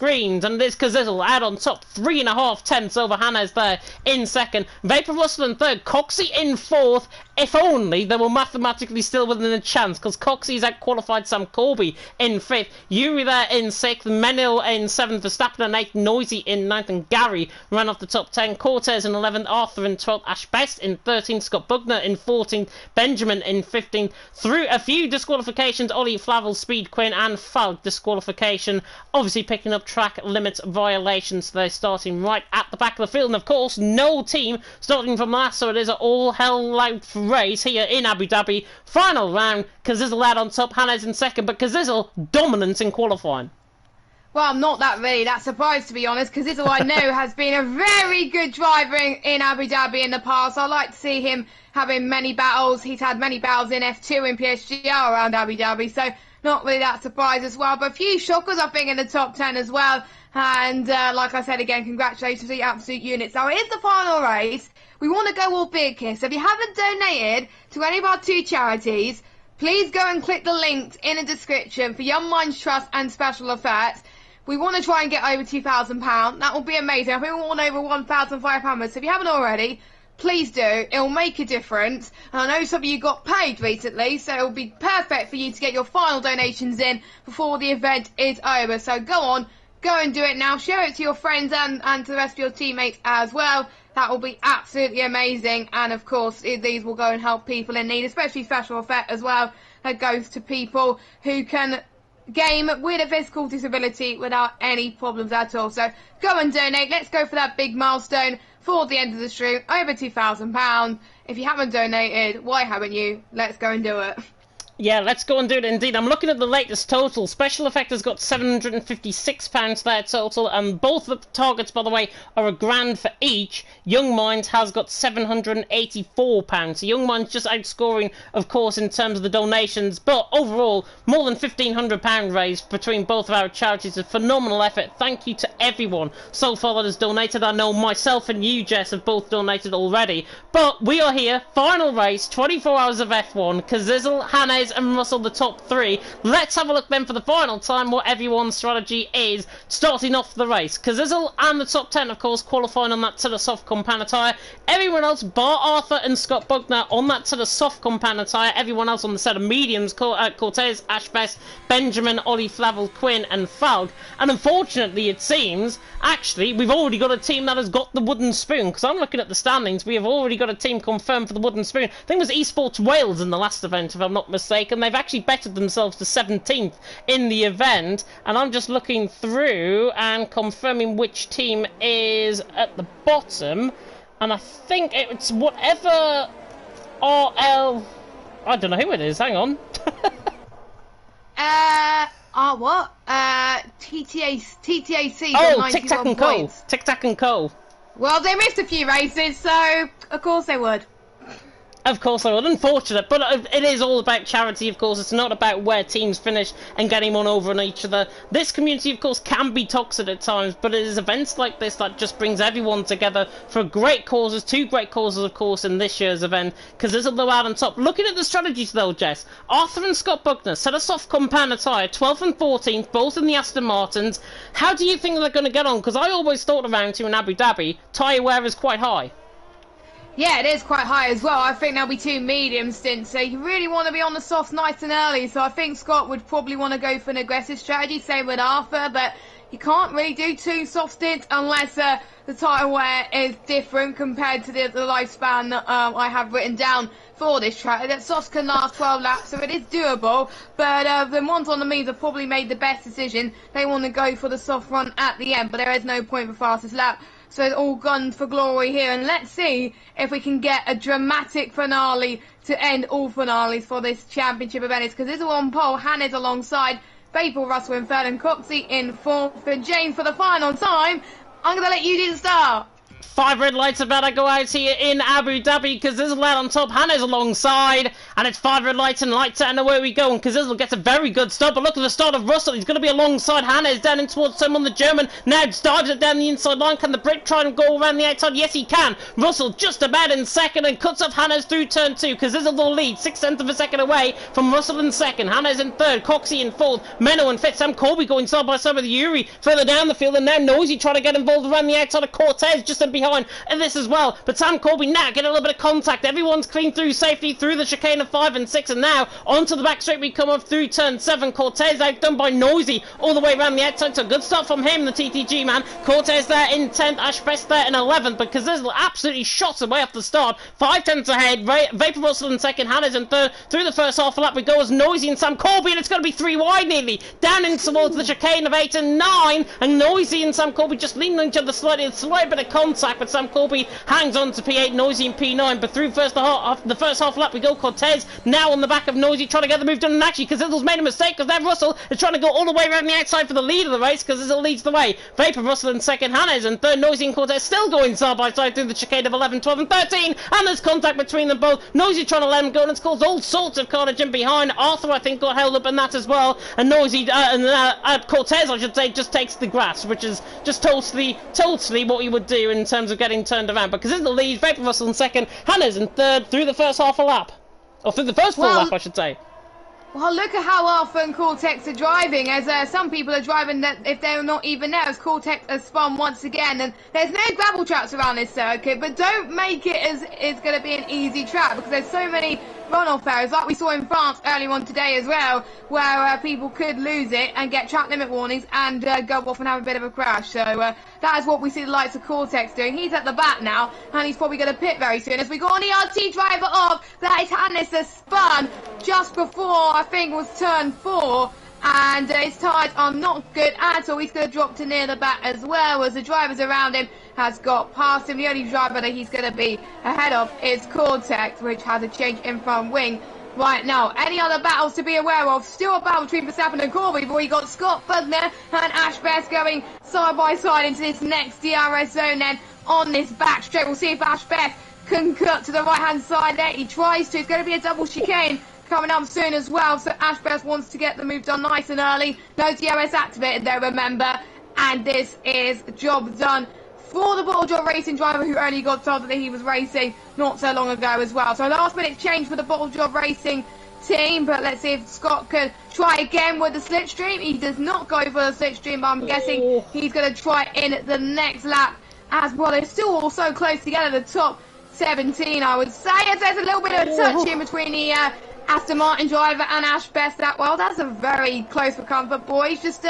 keep it steady. It's the final round. We don't want people to go too aggressive just because the title has been decided or anything. But Kazizel is under a lot of pressure from Russell. I have to say that every time I've commentated with Russell in this lobby, Russell has been on fire.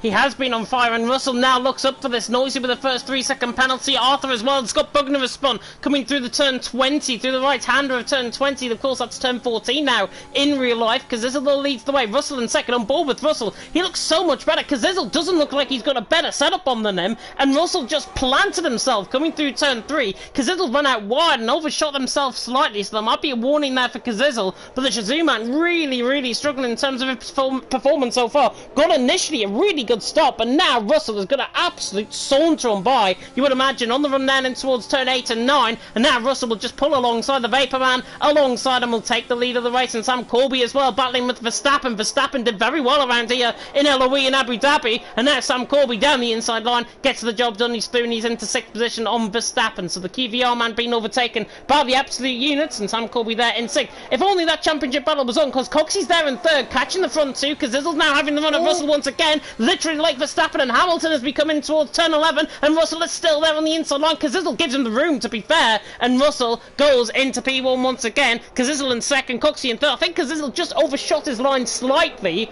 but Russell's through and he's into the lead of the race, and I think now he's got the pace to pull away.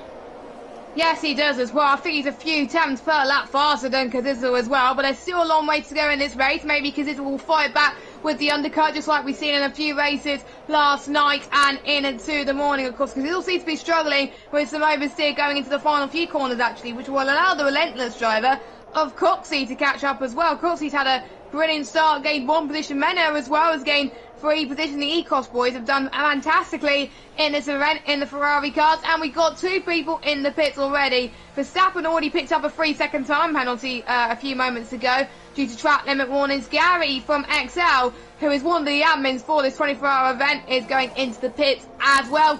so is Noisy. They're going to be going off the soft tyres onto the 7 mediums, so they want to get it nice and early, and maybe it has to be 2 medium skids as well. Will that give the sign for the top 3 to pit? We will have to wait and see. Arthur's also got a time penalty as well, so it's everyone from 14th downwards that made their first stop. Final race, only difference, well, only a few differences, no double points, no people starting last, but there's still a compulsory 2-stop, and we don't want anyone to get disqualified in the final round. But if there's a race that people could forget, it's definitely got to be this one, especially since if there's drivers that have been up since the whole of the 24 hours.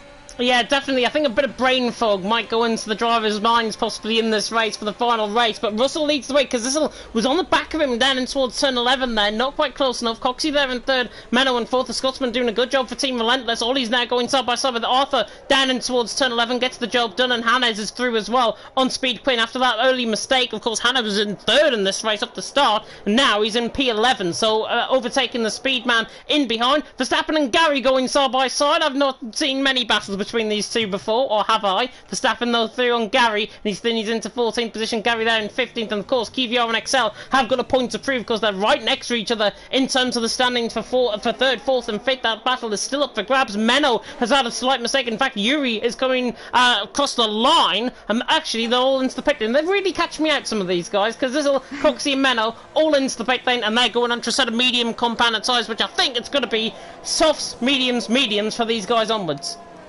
Yeah, they've got to, really, because otherwise their tyres are not going to last at all. As we're seeing Sam Corby just losing it in turn 1. I don't know what happened there, as Ollie Flavel and Farther just got past him as well. Hannes too, Hannes is just trying to fight a comeback too. So Kazizel is going to come out ahead for now of the likes of Coxey and Menno. We got another yellow flag. I don't know what that's for. I think that's people going into the pits. I think it is Cortez actually, who's going into the pits. Or, yeah, he is going to the pits. He's slowing right down at the moment. Russell's falling a 2.1 second gap over Joey, so Russell needs to make sure he has the best in-lap he can, because otherwise Kazizel is going to undercut him in the pits.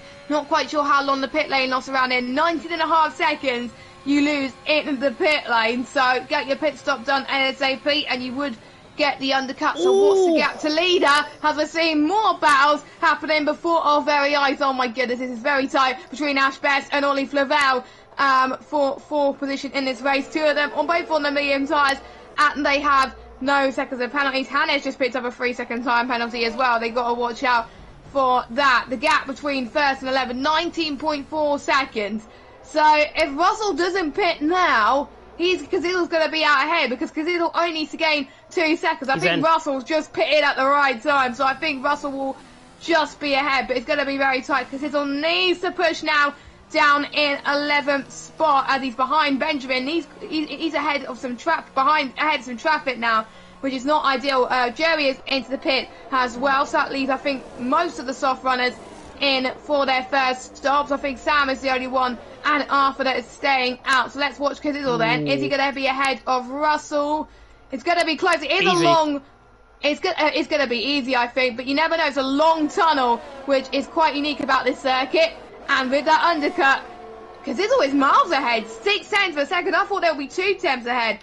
I think it must be that Russell's in-lap was not the best, and Kazizel's out-lap must have been spectacular, I guess. So, brilliant job. I think Russell was probably outdone by Kazizel's in the undercut there. Would that strongly suggest the top 3 going for the undercut? And we do see someone going 3 wide. Oh my god, Arthur and Ash Beth and Ollie Flavel going side by side there into that double chicane, and we're now going to be heading towards the next DRS zone of turn 10 and 11. Just before we start into sector 3, Ash Beth is on the power. He's got low DRS, but he doesn't care. To the right hand side he goes. A bit of contact between Ollie Flavel and Ash Beth as we start sector 3. Arthur just touches Ash Beth. We make a bit of contact going on there. Oh my goodness, guys, keep it clean there at this stage, and I think it brings the other medium runners in there as well in this massive train that is going on. But Arthur spun, Ash Beth has spun as well.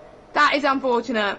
Yeah, a little bit of contact there. Arthur Throoney's into third. A little bit of aggressive move, I'm going to say, doing towards down in towards turn 13. Goodness me, that's my northern accent coming out there. Sam Colby, though, into the pit lane. Arthur stays out, so Sam Colby in. We forgot to mention as well, Russell is now ahead of Kazizel. So Russell got the move done on Kazizel down in towards, I think it was turn 8, and got the move done there. And Throoney's into now P6, but Ashbest and Speed Quinn just ahead. Speed doing a fantastic job, of course. Brand new team, of course, of the 24 Hours of F1 event. Of course, I know they've got Matthew Redbull racing for them, or had Matthew Redbull racing for them earlier on in the event, along with Speed Knighton in the last round. But now, Vapor Russell on the back of Ash Betts. He looks like he's got the pace over Kazizel, but now Kazizel, he can just sit and wait behind. Halves a little bit more ERS, about 60% as he goes on to the straight, down the 1 kilometre straight, down in towards turn number 8. And now, Russell is going to be alongside Ash Betts. And what's the chances of him trying to catch Speed Quinn in all of this as well? Probably quite high, because Speed Quinn is getting closed in at like a rate of knots. And now Russell to the outside, and it's 3 wide into the hairpin, and Russell tries to sweep around the lot of them. Russell on the inside line. This will be brilliant if he can pull it off, and he does. Fantastic stuff. Speed Quinn is through, and he's into fifth, and Ash Betts gets shoved off track, and now Kazizel trying to loop around the whole lot of them as well. Vapor Russell through though, and he's into fourth, but now he's a sitting duck because Kazizel comes down the inside line. There's a bit of contact. Ash Betts is around the outside of Speed Quinn. Speed Quinn has just been done like a kipper there with 3 moves lost.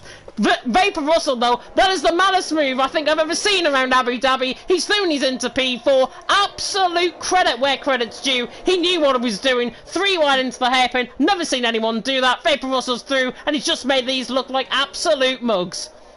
Well, George Russell, the real-life George Russell's going to Mercedes next year. I wonder if this driver is going to be following suit as well. That was sensational move as well. He is fighting like he's going to win a world title, is Vapor Russell there as well. And brilliant job. Vapor Russell wants this win so badly, and he's just fighting like his life depends on it. When you've got nothing to lose and nothing to fight for, usually you perform at your best sometimes, and that's what Russell is definitely doing, fighting against Kazizel. But that was very, very close to disaster, but luckily these 4 drivers kept it on the road. Fair play to all of them. I felt sorry for the guys who were behind all that, losing all those positions, but they're still going at it, and I'm almost certain that the guys on these will be coming into the pit soon. As Joey is also in this train as well, Menno too.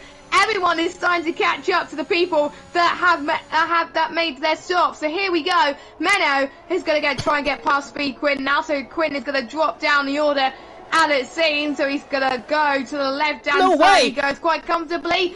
And we got Joey on Coxie actually making a bit of contact. Joey going off the road as we got Arthur and Ollie Flavel also going for moves as well. Arthur on the soft tyres. He's going for an interesting long stint on those soft tyres, actually. Not what I want to do in Abu Dhabi. Meanwhile, Menno gets past Ash Betts. Brilliant stuff for an Ecos driver. He's a net P3 at the moment and just overtook Ash Betts. Obviously, Ash Betts had to pit anyway, so the fresh mediums are a lot better than old mediums that have been on the car for 7 laps. Arthur needs to think about pitting now. He's losing so much time to the cars behind them, and he's going to drop down near to the back of the field. So he wants to get on, probably due to softed by the way this is going. Is Arthur going to come in? Yes, he is. He does come into the pit, and I think this is going to be mediums and then softs towards the end of the race. Looking at where he's pitting in, it's lap 9 out of 28, so he can last a good 12 laps, I would say, instead of mediums, as Yuri has gone for a spin, coming around the final corner. I think he tried to dive it down the inside line of Speed Quinn, if I'm not mistaken. So the Alpine now is either into the pit lane or he's going slow down the pit wall. Yeah, he's going slow down the pit wall, so Hannah's now through and he's into P10, and Yuri just tried to launch a move down the inside line there on Speed Quinn. Didn't make the move stick, and it is getting a little bit aggressive for my liking, if I've got to be honest, so calm it down. It's for charity. Falk leads the way, Ollie in second, Russell in third. Russell's pulled 7/10 away from Kazizel. Menno got the move done, by the way, on Ash Best last lap around, so he's through and he's into fifth. Coxie though on the back now of Speed Quinn, and Speed Quinn now under pressure from the back of Relentless Coxie, and Relentless Coxie now on the back of Speed Quinn. He's going to absolute saunter through as if he's not even there, and Coxie through and he's into P7. Speed Quinn and Nate Gary there in P9, and actually now this race beginning to break up slightly. Kazizel though right on the back of Russell. Is he going to go for the net lead of the race? I think he might. Kazizel just backs up the throttle. You know what these esports guys like to do, they like to sit and wait behind. Russell there in P3, Kazizel's still in P4 for now. Yes, indeed, but we're seeing more yellow flags as Cortex is out of the race, and there's no safety cars, so Cortex's team won't be scoring any more points in this event. How will this affect the championship for them? Who knows? We're already down to 17 runners, 3 teams out of this event. and still 17 still left running. Don't forget, they all score points no matter where they finish. And don't forget, for those of you that just tuned in, the absolute units at the last race did enough to be crowned the winners of the 24-hour event for this year. So big congratulations to everyone in the absolute units. The person driving for them at the moment is Sam Corby. Have we got Scott Bugler, who's out of the race as well. He's just binned it. He binned exactly the same place as Giovinazzi did. As Joey's also got front wing damage as well.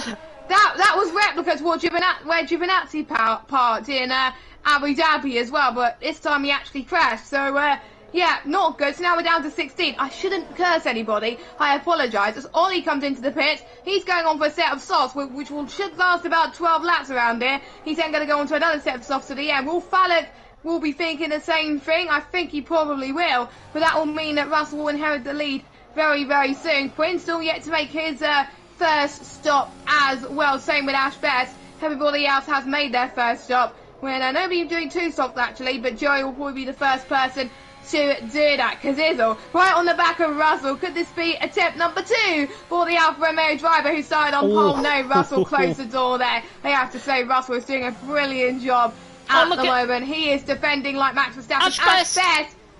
Ash Best got pretty much outdone by Coxey there. Coxey got past Ash Best. Ash Best was usually a lot faster, but unfortunately Ash Best is down into 6th position. Again, he's yet to make a stop anyway, so it is to be expected as well. Joey being, I think, going to be a lap down very soon as well, which is not ideal, but as long as you finish, you will get points. As Fallock stays out again, so yeah, he's going to be on 2 stops in for sure. Vapor Russell still got the gap between 5 tenths. Mano not being able to catch up though, neither is Coxey. We've got to keep an eye on fuel as well for this race. We saw Matthew Alder in Brazil almost run out of fuel, but he just about saved enough fuel to get to the end, which I have to say was remarkable. Minus 0.01, which I have to say is nothing. It's absolutely nothing indeed. Ash Best, by the way, into the pit lane. He's on to a set of soft compound tyres. Ollie Flavel was also in the pit lane. He's also gone on a set of soft compound tyres. Arthur, by the way, got the move done on Noisy and all of that. Gary on the back of Speed Quinn. Hannah's just off this as well. If Hannah didn't spin, coming through the inside curve of turn 2, he would be right up there with Kazizel and Russell. I can guarantee you that. Menno's 3 seconds off them. Kazizel once again on the back of Russell. And it almost looked like Kazizel last time around. He tried to fake a move in towards turn number 11, and now I think we're about to say the same thing once again, because he doesn't want to try and go for the move early. He'll back off the throttle just before they go into the corner, and actually Kazizel on the outside line gets the move done. So what am I on about? Kazizel takes the lead of the race. It felt there in the lead, but Kazizel takes the net lead of the race. Coxey and Gary side by side, and Hannah's and Speed Quinn side by side as well, and Gary is through on Coxey, so he's through and he's into 5th. Coxey there 6th, Hannah's there in 7th, Speed Quinn now down to 8th. He's struggling on that set of medium compound tyres. It is very high tyre wear currently. In terms of the penalties as well, I know Casper's asking in the comment section, those are the current penalties. We can't check warnings unless Jess can do that in behind. Hannah's 3 seconds, Arthur on 6, Noisy on 3, Verstappen on 3, and Yuri on 6 seconds worth of penalties, and that is the current standing as Falk, the race leader, comes into the pit lane. And speaking of Falk, actually, he's got 2 warnings added to his name before he gets a penalty. We've got Russell, who's on 2 warnings off, 1 more warning off apparently, so he's on 2 warnings, because he's only on 1 warning so far. And we've got Sam Corby, actually. Fair play to him, he's squeaky clean. No penalties on no warnings to his name, as Ash Best is out of the race, and it is potential his final race on PlayStation. Binned it just before the pit lane as he was going into the pits. What a shame to end your final race on PlayStation like that. That is a shame, but Ash Best, you can now enjoy your retirement party.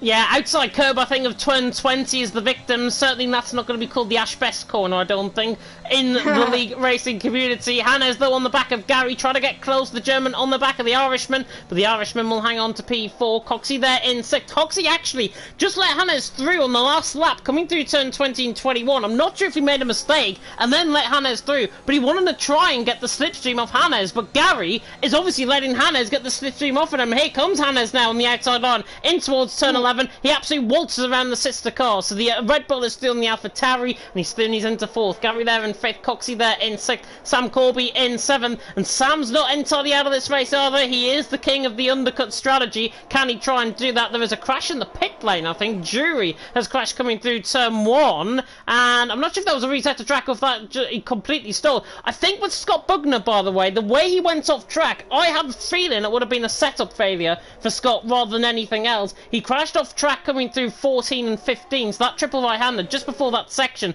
he crashed through there. So I'm imagining the way he went off, and probably the law is more like a setup failure, because if you're going straight, you're going to go pretty much diagonally in towards the wall, and that's why we parked it. So it must have been that for him. Yeah, a bit of a shame now as well, but at least he's still going 15 place, still gets you a whole good amount of points anyway, so that is a good reason to be staying in this race. Massive shout out to Fallow, who's gained 10 places, and despite Hannes having that spin, by the way, earlier on, he's back up into 4th place, even with that penalty, so his race pace at the moment is pretty incredible. Imagine where he would have been without having that spin earlier on. I think he would have been challenging in the front, I'm almost certain as well, but shame about that penalty, as someone has gone off and damaged the front wing. It's another Alpine car. And is it Joey again? Yeah. Yes, it is Joey, who is a lap down. Meanwhile, Sam Corby and Coxie going side by side there as well. We got Gary, who is joining in for good measure as well. Is Gary going to get the move steady? That was very, very close, lads. The latch car did not help in any way, shape or form. We got Sam going side by side. Coxie. Now, Sam once again, he's got a lot of places to go at the moment, and Sam has overtaken 2 of them. Sam is up into P5 of this race, and yes, you were right, Jones. Do not count Sam out in this race, because he is catching, and he's probably the fastest guy on the means right now. Gary just picked up another 3-second time penalty, so that's not good to his race so far, but still he's in P7. That's pretty darn impressive for him so far. Another yellow flag. There's probably Joey again. I'm just going to ignore the yellow flag at this point. Expect the drivers to go in onto a set of mediums for the ones who have pitted early, as I think Joey would probably, if I was Joey, I would he's just running on his own, but he'll still get points, so I don't know what I would do, but probably another set of mediums potentially. He's cutting the grass. He's missed the pit lane. He's missed the pit. Joey, don't go the wrong way, you're going to get disqualified. Oh, no, he's fine. He's good, and he's retired. Not really that surprised, to be honest. So we're down to 14 runners of this race so far. Vapor Russell still leads, but crucially, Vapor Russell has a 3-second time penalty, Kazizzle does not.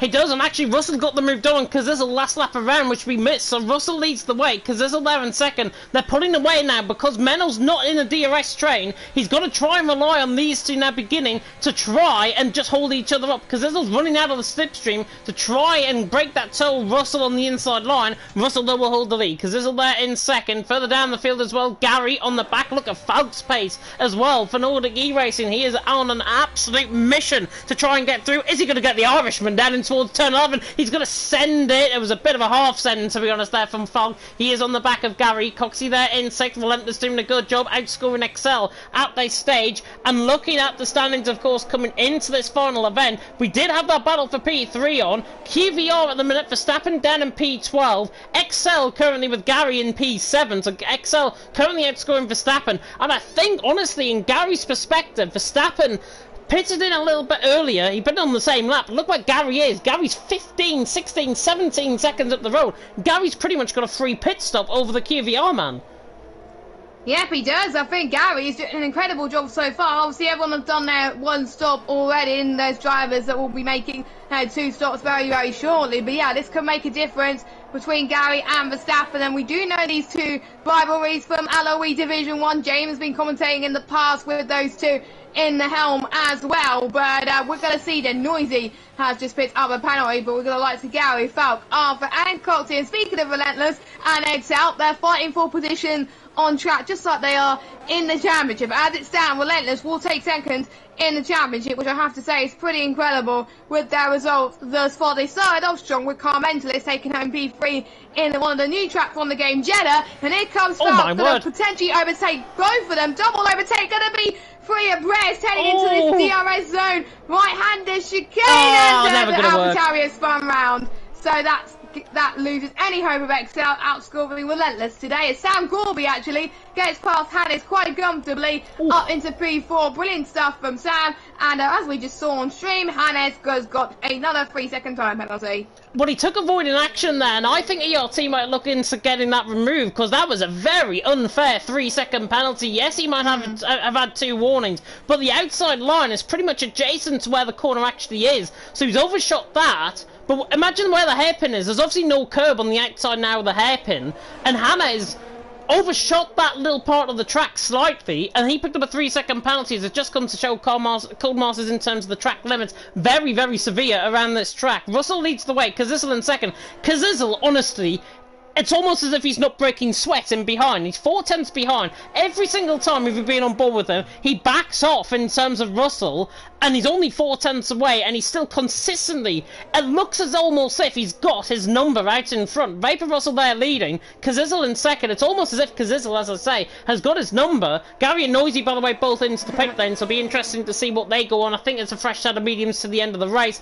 and I think they've both completed their 2 pit stops as well, if I'm not mistaken. Yeah. Kazizel on the back of Russell again. That's what I was on about, backing off in towards turn 8 and 9. He's just trying to conserve the fuel. I'm not sure if he's overshooting it in terms of his fuel, but Kazizel certainly doesn't want to try and get the move done. But now Russell's got to bring it his own way, and now Russell's got to say to him, you've got to try and go past, mate.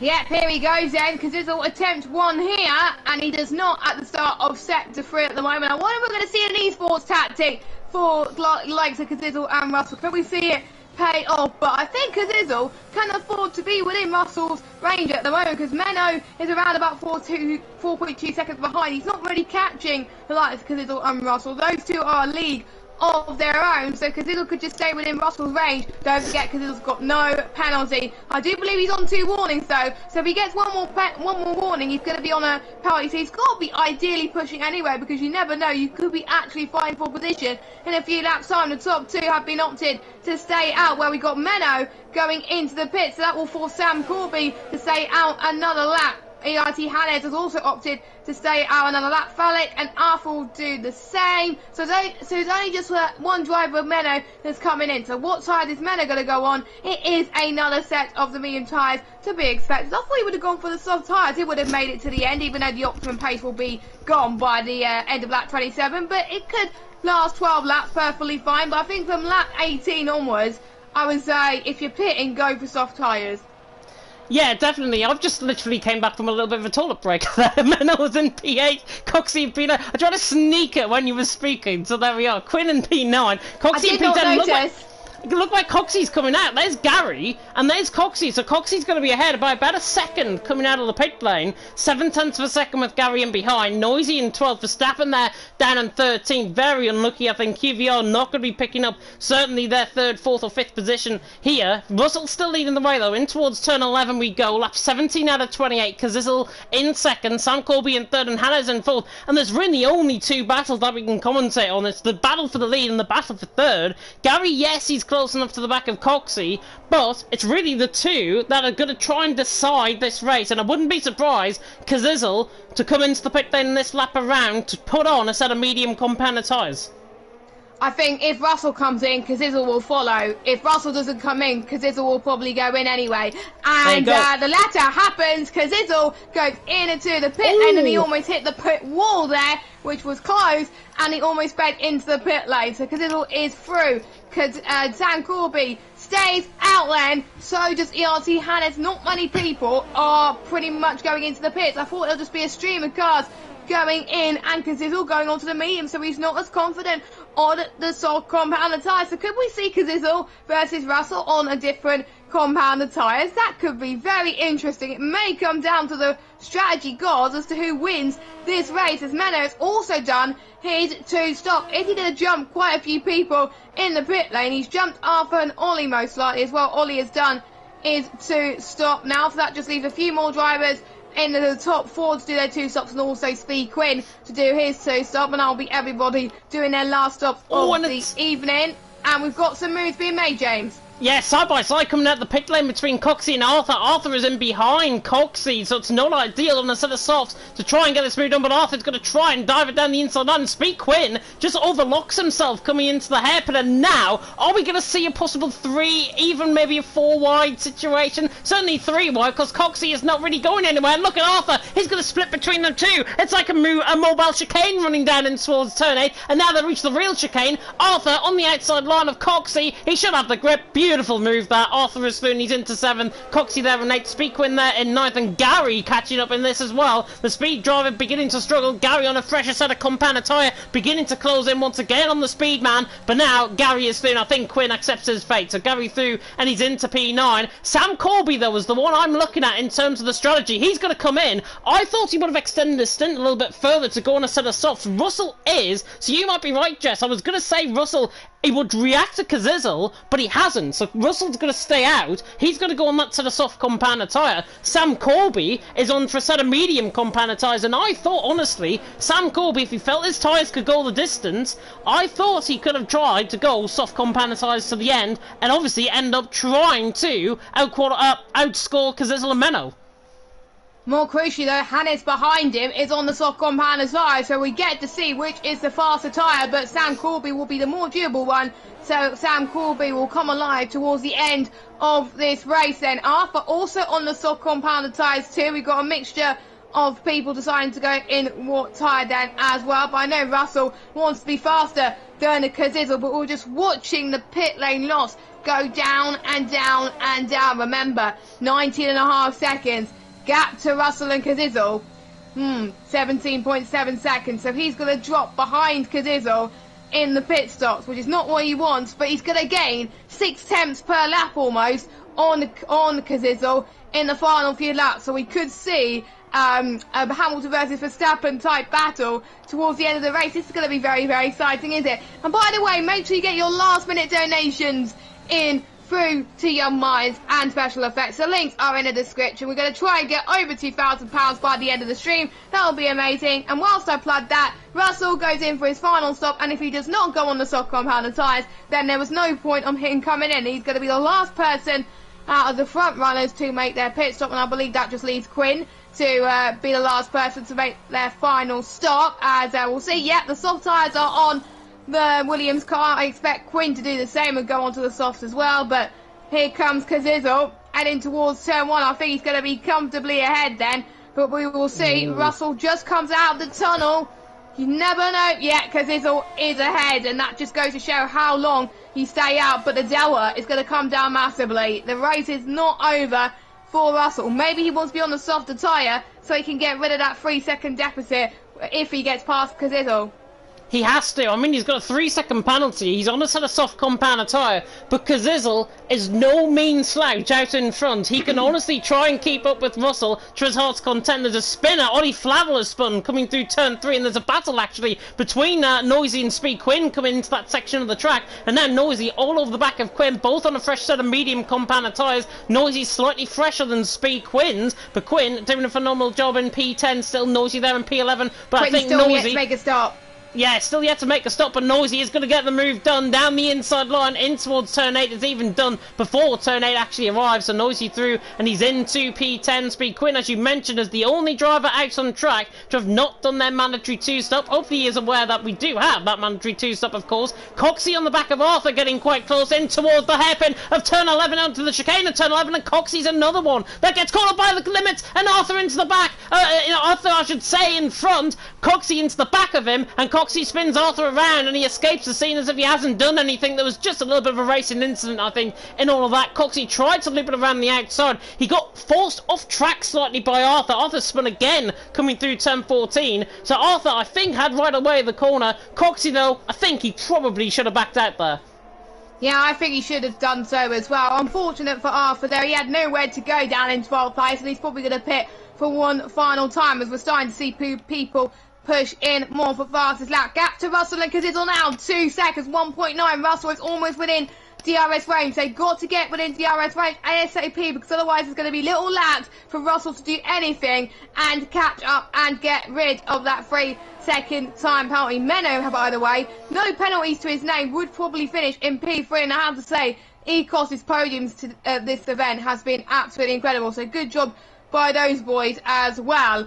And it looks like with Ollie Flabel down in 11th, it looks like their team will probably be last in the team standing. So if you're a team just above them, then you're probably going to be very relieved that Ollie's done not so well, as Arthur has retired in the pit lane by the looks of things. So we're down to 13 drivers now in this race, and that will give people some more hope to get a top 10 finish, because it is doable. So there's going to be double wave yellows for a long time, and just look at the gap that Russell is pulling at the moment. 1.3 seconds is the gap now. This could be a straight fight to the end of this race. It's not over. 1.2, 1.1, very, very soon Russell could be catching into turn 7 and be getting the move on Kazizzle.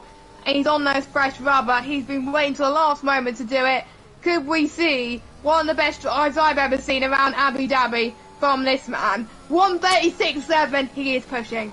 Your voice sounds like it's giving up there, Jess. I'll take over. Russell's on the back of Kazizzle, 0.8 of a second away from Kazizzle. But I think Russell's going to give Kazizzle his own treatment, because remember what happened with Kazizzle behind Russell? Kazizzle just waited him behind until the final couple of laps, and I think that's what Russell is probably going to do here. 0.8 of a second. He's on that fresher set of soft compound tyre. If he is within that DRS range, which he is going to be, he's going to close up down towards turn 8. I've got to say, lovely sunset here in Abu Dhabi as well. Russell, though, on the back of Kazizzle. Kazizzle using up a bit of deployment, I think, down the straight. He's got a little bit more EOS. 9% I make it between Kazizzle and Vapor Russell in terms of the advantage. But now is Russell going to try and get the move done? He has to surely go for broke, and now, using up the deployment, he is going to go for broke, because look at the closing speed now of the Vapor Man on the back of the Shazoo Man, and he goes alongside him down in towards turn 11. He's going to waltz around the outside. Lovely move. Vapor Russell, that is the cleanest move you might see in the whole of the 24 hours event. Russell through, and he's into the lead. Kazizzle there in second, and now Kazizzle, all he's got to do, keep within a second, otherwise he's got no chance.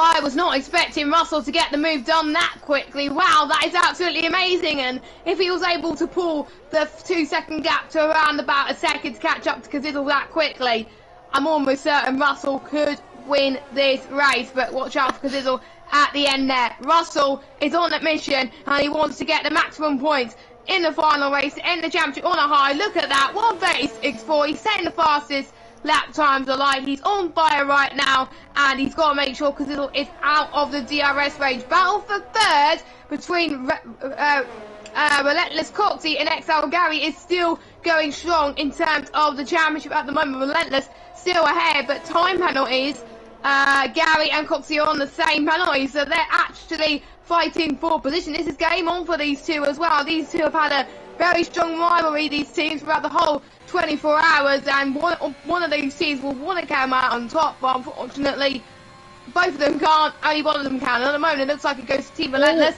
as we're seeing Speed Quinn actually make his final stop of the event, so nobody has to stop again anymore. I think we've done our last pit stop of the 24 hours. I think Quinn just wanted that glory to have the final stop in the 24 hours. He definitely did. Look at Kazizzle, though, on the back of Russell. Is he going to try and waltz down the inside? And he dummies him to the outside line. Tries to get the move done. He doesn't. Russell hangs on for the lead. But Kazizzle, I did say he was no mean slouch. He's within that second range. Hannes as well with Menno. Menno sweeps around the outside to hold that position. Sam Corby, where on earth has he came from in all of this? Look at the pace of Sam Corby. He's in 5th, and he was more than a second off starting the lap. Now 3/10 off. So Menno and Hannes have obviously been fighting quite hard. And speaking of fighting hard, Gary and Coxie are side by side coming through the chicane of 11, 12 and 13, and Gary is through on Coxie, and he's into P7, crucial for XL in terms of their championship. Hannes, though, on the back of Menno. He's got fresh tyres, but this is what we were saying, very high tyre wear. Hannes cannot get past Menno. It's as simple as that. Sam Corby now is going to try and struggle to get past Hannes as well. They're all Constantined up. Kazizzle, as long as he stays within, what, 6, 7 tenths of a second on Russell, he is going to have this race win. Of course, Russell cannot get away way, on that set of softs, they only go for around 3-4 laps around here, which he's already on, and that is why the mediums are now beginning to come into play, and the advantage is starting to swing back with Kazizel. Vapor Russell though leading the way, Kazizel in second, Hannes and Menno are going to look quite close down the straight, but is Kazizel going to think about going for the move down in towards turn 8? He hasn't in the past, and I don't think he will here. We're back off the throttle, rightfully so, and now he's still in P2, but Hannes, I think, is going to get the move done on Menno. Yes, he is as well. Here he comes towards turn 9 and 10. There you go, but Menno just closed the door there as well. Let's see how many penalties Hannes is on. He's on 9 seconds, so... It's Kazizel!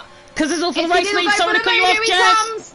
Down the inside line, Russell so late on the brakes though. Kazizel tried to force the issue around the outside, and now look at Hannes in behind. Menno and side by side with him. Hannes, the ERT man, and the ECOS go side by side into the chicane. This might not work. Lovely move by Hannes. Through and he's into P3. That's exactly what he needed, exactly what the doctor ordered, and Hannes now through and he's into P3. Menno in fourth, Sam Corby in fifth, and Coxie and Gary are still fighting out. Gary forces Coxie off track, and Coxie forced to go over the curb, and Gary now through into P7, and do you know what? I don't think there's any bad blood between them at all after that.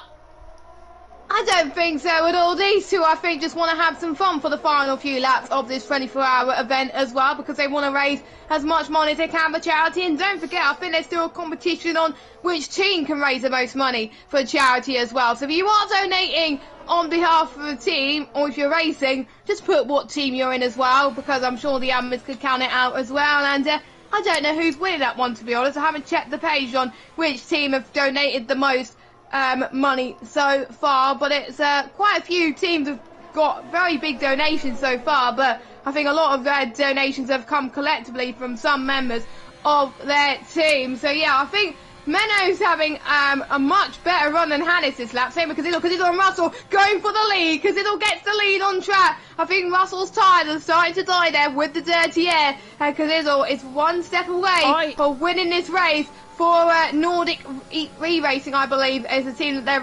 no, it might be... What team is Kazizel representing again? I don't even know. Kazizel is representing. I need to scroll through and find it myself, because all the drivers' chat is now all about this great battle that's going on. Humble Squad, sorry, not Nordic E-Racing. Nordic E-Racing, Kazizel is the Humble Squad.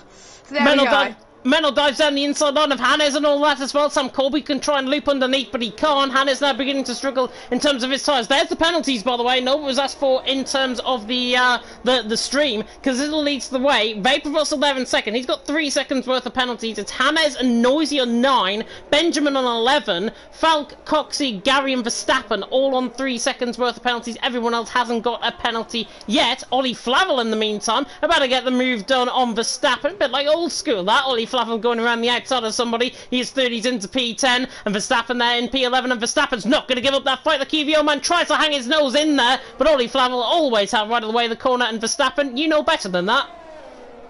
Yeah, you do know better than that, Verstappen, but there we go. At least they're going to try and have some fun. They make contact. Jesus Christ, don't bang He's wheels. aggressive. Guys, we have 3 more laps to go of this race, and Verstappen just picked up a 3-second time penalty for it as well, so he's on 6 seconds. Ollie has no penalties at all, and here comes Verstappen. Oh my goodness, that's very, very intense indeed. We're going to go back to the battle for the lead, as that's getting even more tense right now. I think that's what James is screaming about, so let's jump to that at the moment. Vapor Russell wants to clear, because it's a very, very quick. He's going to try at least. He's not giving up, and yes, he's got the job done. Nice and easy. I wonder if he's been saving a lot of his final few laps. It may be too little too late though, but Vapor Russell is your race leader at the moment, but with a 3-second time penalty for Russell, that allows Kazizel to get P2. Meanwhile, Hannes just goes past Menno and Sankorboy up into 3rd place, but he's going to drop down, I think, behind Falk in terms because of time penalties, unfortunately. I think he may jump maybe behind. Actually, no, he will drop behind Falk, because Coxie's a little bit too further behind to be within penalty range. And Russell's got another penalty, which is not ideal. That'll bring a lot of people back into contention. Watch out for Menno. Menno could get P2 in this race. Actually, no, Hannes is a little bit too further back, so Menno won't get P2, I think, but he will get P3.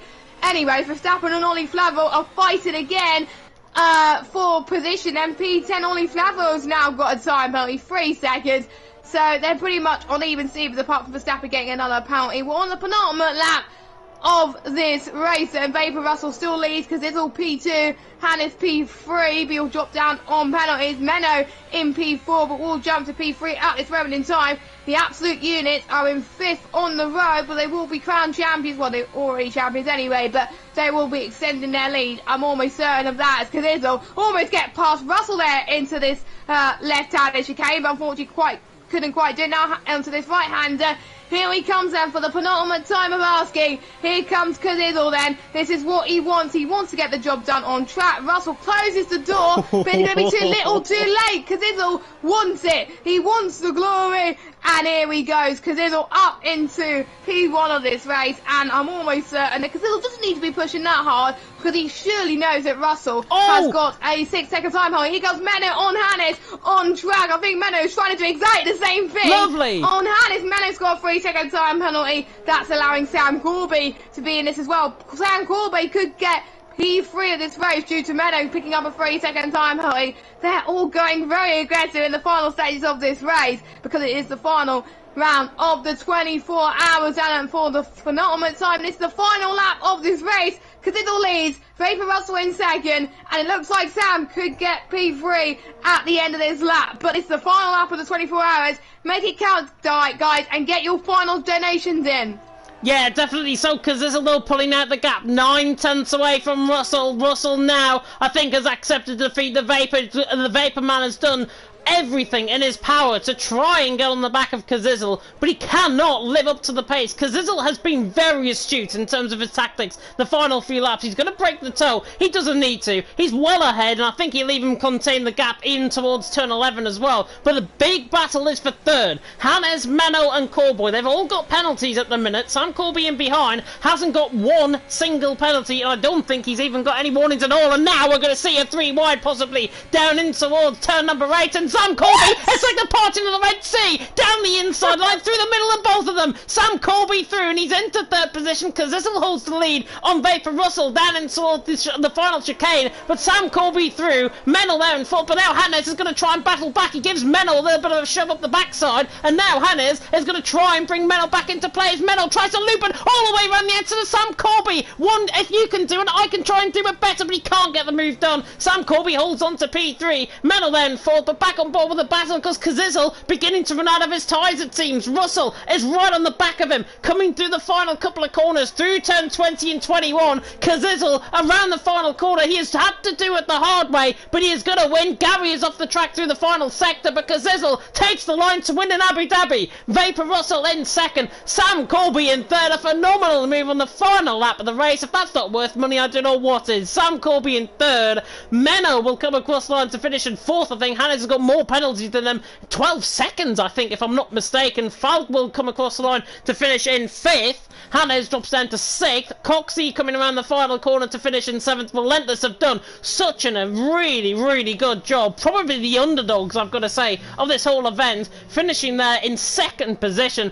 Gary, 8th position, with Noisy in 9th. So Relentless outscore Excel. I'm sure there's going to be something lost there between the Relentless boys and the Excel boys. Kvyat with Verstappen going to come around the final couple corners to finish in 10th. It is finally nearly all over. Ollie Flavel coming across the line to finish at 11th. He's going to absolutely have me for that one. Speed Quinn across the line and P12. That is the end of the 24 hours of F1 event. Absolute phenomenal job. And Cazizzo rightfully saying in the drivers chat, that was for all the kids out there. Falk awarded driver of the day, but Cazizzo, dream the impossible is what he says, and dream the impossible he did. He takes the final win of the 24 hours of F1 event.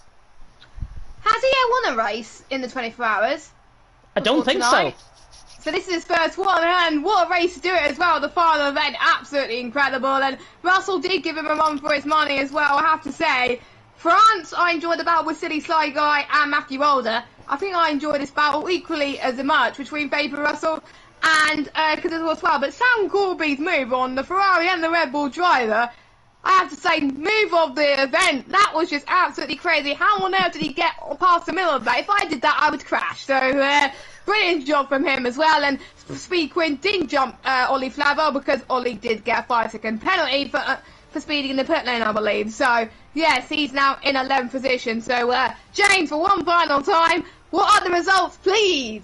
Kazizzle takes the win from scoring on pole position, obviously. Kazizzle wins. Vapor Russell in second. Sam Corby in third.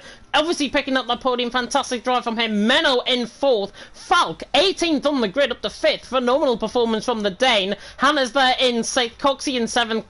Gary in eighth. Noisy in ninth. Verstappen ran off the top 10. Speed Quinn outscoring Ollie Flavel. Speed actually didn't outscore any, didn't have any penalties in that race. Ollie Flavel in 12th. Benjamin 13th. He also finished. Arthur, Yuri, Ashbest, Scott Buckner and Cortez all out of the race at various stages. And I am sure we're probably going to get our organising team in. Kazizzle, by the way, FRL Finley saying Kazizzle is the GOAT. Might be, and I think as well, if I'm not mistaken, you can catch him in TTML F1 tonight. If he is, I think he signed up for that. Hang on. I don't even know my own drivers from TTML F1. Oh yeah, there's a league race tonight as well. And Neverlast Racing are doing an event this afternoon as well. So even though the 24-hour event is over, they're still league racing after the event. Oh my god, best of luck to you guys. So we are going to try and get our organiser in of J. Cole, and hopefully we can get more people in as well, the likes of Gary, the likes of Mark, and everyone that's helped. I don't know which account. I don't know which account he wants to be invited. I'm going to invite them on both anyway. I don't care. I'm going to invite both accounts in as well. And if any admins want to join the party, just let us know, and we can get the final totals from J. Cole as well. So there we go. He wants to hear his dulcet tones on the stream, which is absolutely phenomenal, but we have reached the end. Only, I've got to say, around 25 minutes late. Given all the technical difficulties that we had, we started around 1:05 yesterday afternoon in Jeddah, with, of course, J. Cole and Dan taking you through the stream for that one. You can obviously watch back, well, I would say you can obviously watch back all 24 hours. You can on YouTube. On Twitch you can't, unfortunately. The channel's just completely and utterly disappeared from the face of the earth. But it comes to show, in technical challenges, we have done an absolute phenomenal job, and I'd like to pay tribute to every single one of the teams, every single one of the drivers, and every single one of you supporters of the teams in behind the scenes. You have made this event absolute possible, and yes, it might be for charity, but it comes to show league racing community as well can come together to unite for charity.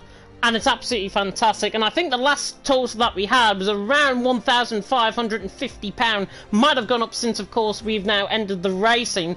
And if it has, then fantastic. And I'd like to thank every single one of you who has donated to both our charities, of course, Young Minds and to Special Effect.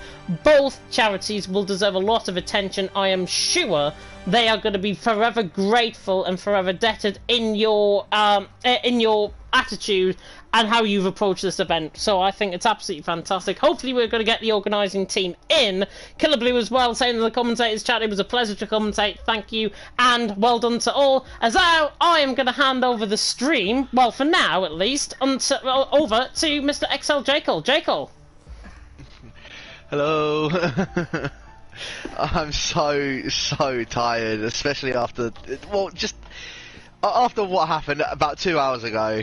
I didn't think that just the crashings of my PC happening to where Streamlabs would just close and then have to reopen it up very quickly and then restart the stream. I didn't think it could get worse than that. Well, I suppose FOM kind of just proved that wrong, didn't they? They did indeed, but it's a good job we had a backup. We were already streaming to YouTube anyways, and I think it just comes to show the quick actions of all of us behind the scenes to get something in place for the final 2 hours. And so unfortunately that'll happen with 2 hours to go, but still, I think it's been an honestly a phenomenal event, and I'm sure you'd like to pay tribute to everyone that was involved. Yeah, I do just want to say thank you to obviously all of the guys that done the comms, obviously to you two as well. As I said, all of the comms guys, so over to Killer Blue, Comment List, Ariel Nolan, Alt Maverick, obviously Luke Etheridge, Daka, Mike, Gareth Hall, Packer, and Dan Guy or X427 as well. All of you guys. Obviously, it wouldn't be possible to get these charity streams done without having you guys here. So, massive thank you to you all as well.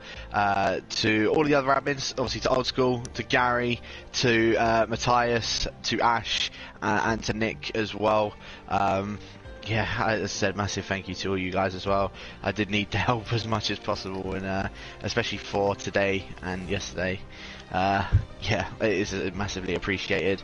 Been trying to work on this for months.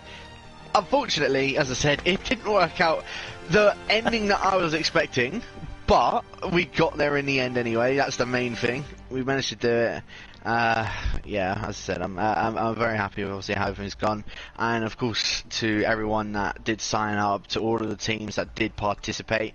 There's been a few interesting, there's a few bit of interesting driving that was going on, but yeah, I mean, at the end of the day, it was mainly for the charities, to everyone that has donated to the charities, to everyone that has, you know, viewed the streams, the band stream and the YouTube stream.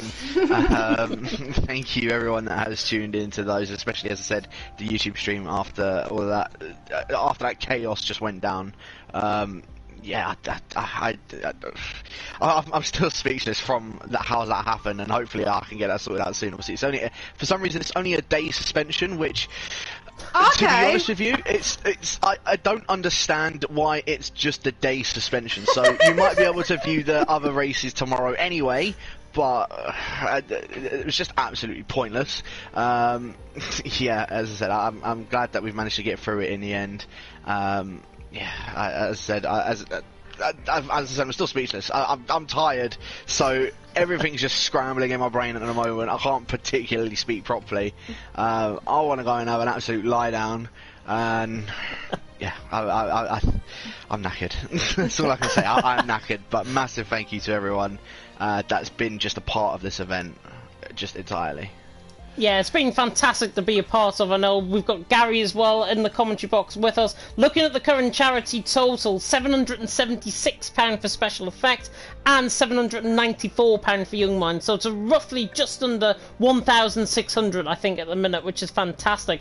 Gary, I'm sure you'd like to add your thoughts, of course, on to the end of the stream. First of all, how was that race for you? Obviously battling with Coxie. Yeah, it was great. I don't know if he saw me on his screen. Apparently he didn't. It doesn't really matter anyway. We weren't really fighting for anything real. I think it was just more like vibes instead of anything else, to be honest. We just wanted to end the race. But yeah, overall the event was really, really good. I think this was the first time I've been in it as an admin, and yeah, I actually really enjoyed it. Unfortunately, with the Twitch getting bamboozled at the end, it's a bit of a shame for us, but hopefully we get that sorted. And yeah, we made another serious amount of money for charity, which is pretty mad for a little F1 community. It just shows how much, when the guys come together, all the F1 guys come together, how much they can actually achieve. And they're not arguing over who deserved the championship, Lewis or Max, when Max obviously deserved that championship. But nonetheless, on a rail, is really, just really happy to be a part of this. And yeah, I just want to say thank you to all the drivers and commentators and everyone that participated and helped out. Like, even if it was just a little bit, it goes a long way. Standings, etc. It was just, yeah, it was really, really fun. A fun experience, but a once-a-year job, no more. Yeah, once-a-year job as well, and I think, honestly, it just comes to show the power of good can take away the negativity and the toxicity as well within the F1 community, and it just comes to show, once we're all on the same page, we can work together, and it is absolutely fantastic. And I'd like to thank as well, I've already said it, but I'd like to thank everyone that was involved, to the organisers, of course, yourself and Gary, looking at the commentators as well. Thank you to each and every one of you. We won't gloss over what happened with Commentalist and Dan, because they got the stream banned. But obviously the rest of the commentary team, absolute privilege. I think this is my third or fourth event, if I'm not mistaken. I've been here since the start of it, and it is just such a well put together event, and hopefully once again next year we are going to be doing another event like this again. Unconfirmed, of course. I'm sure something will come out in the future about that, but honestly, it has been absolutely fantastic to be a part of it. I'm sure, Jess, you want to say something as well.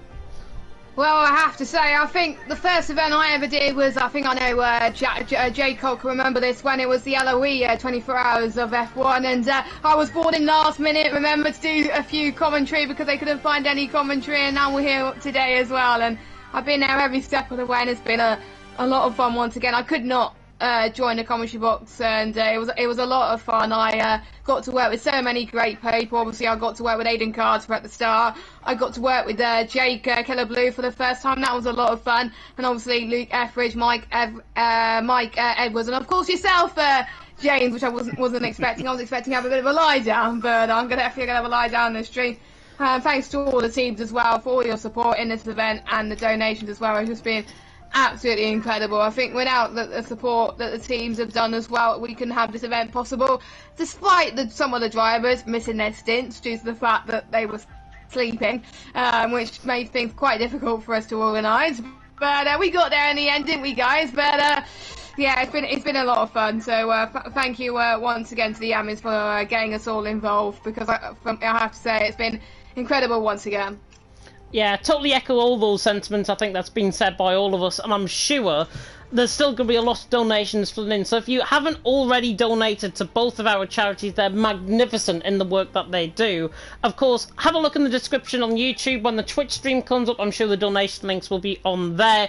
But to Young Minds Trust and to Special Effect, we thank you, of course, for us raising money for both charities. And I think, honestly, that is the most important thing that comes out of this event. Raising so much money for children and obviously disadvantaged young people in terms of mental health. It has been fantastic to be a part of, and to obviously see how much generosity everyone has given to both charities. So I think, honestly, it has been a breath of fresh air from everyone who has tuned in to the event. I don't think there's anything much else to say, is there? Well, I can give you guys the actual standings if you would like. Yes. To just do them all. So yes. I can yeah. I'll give you the standings for just to finalise off the event. I can't even speak anymore. Just to finalise off the event, the standings are as follows. So the absolute units, yeah, they did win it in the end. I think it was confirmed from the last one anyway. But 435 points for the absolute units. Relentless took second with 402 points. Nordic E-Racing took third with 341 points. Us at XL took fourth with 332. QVR in fifth with 306. Bottle Job finishing sixth with 290 points. Ecos finished 7th with 287 points. Vapor Esports in 8th with 283. Elite Racing Team in 9th with 281. Olimpo in 10th with 271. IFR in 11th with 258. Humble Squad in 12th with 229. I can't remember what team that is. Sorry, Team Has-Beens. That's the one. Team Has-Beens in 13th with 212. The Ship's Fingers, if I said that right, I still don't know if I've said that right throughout the entire event anyway. But they're 14th with 210 points. Same with the Buckarels. I still don't know if I pronounced that right, but I don't really care. They're 15th with 189 points. Never Last Racing are actually in last. They're in 16th with 183 points. Team Speed Esports in 17th with 155. Esports Wales in 18th with 154, 1 point away from getting the highest finish, I think, in the 24 hours event. VOR Nifos in 19th with 151 points, and then the Wooden Spoon goes over to Tic Tac & Co with dead on 100 points in the final event, or the final race of the event. So yeah, that's all of the points. Obviously, if there's any serious inquiries, bore off. It's a charity event, please. We want to go to bed. Yes! That's the only way I can say it, just bore off. We're going to go to bed. Yeah, I think we have one thing to say to you, Jacob. Please, after this drink, go to sleep. Don't look at your Discord message. Just go to sleep. Just please. I think I need it at this point, especially after all that happened this morning. I definitely need it. I think we all do. I don't, because I had a good 8 hours sleep, so I feel... Rub it in. Rub it in. Show off. It's good that I'm a fresh bit of blood that came in for the final 2 hours, just to excite and enthusiastic the crowd a bit further. But honestly, I think we can probably end the stream here. A big thank you to everyone that got involved with the event, drivers, commentators, all the supporters of every single team and behind as well. You all deserve, if you've been up for 24 hours like these guys, an absolute rest. And you can, of course, tune in for more League Racing action as we go along. Myself and Luke Etheridge, who has obviously done the event as well. TTML F1, I may as well do it on the stream. 8 PM UK time, 7 PM I should say UK time. You got the wrong time. Yeah, a long time until then, but 7 PM UK time if you do want to catch with the action from myself and Luke. And if you have enjoyed our commentary, of course... Whoa. Go on. League of Europe on Saturday night at 6:30 and 8:10 if you want to tune in. If you're gonna drop that's it, not for ages. That's you're not for dropping the ages yet. Sign up something it doesn't matter. open. Go to the other League of Europe channel, subscribe, and PSGL. Well, actually, PSGL don't need any more, so that's fine. But yeah, whatever. Season 30 sign-ups are up for PSGL, by the way, if you do want to sign up to that. There you go. Thank you. But I think... Enough of the self-promotion, alright? Come on, let's get this Yeah, wrapped up, let's alright? stop the stream and give J. Cole some peace and quiet. Please. Yeah, we will go and end off the stream here. Big thank you to everyone who tuned in, and if you haven't already, please donate to both of our charities, and I'm sure they will be forever grateful for, obviously, your custom in terms of raising money for charity and helping a lot of people out there. But for myself, from Jess, from all of our organisation team, that has been the 24 hours of F1. We really hope you enjoyed it. Hopefully, you all get some sleep now. But for myself, from Jess, from everyone else here, thank you so much for watching, and until next time, goodbye.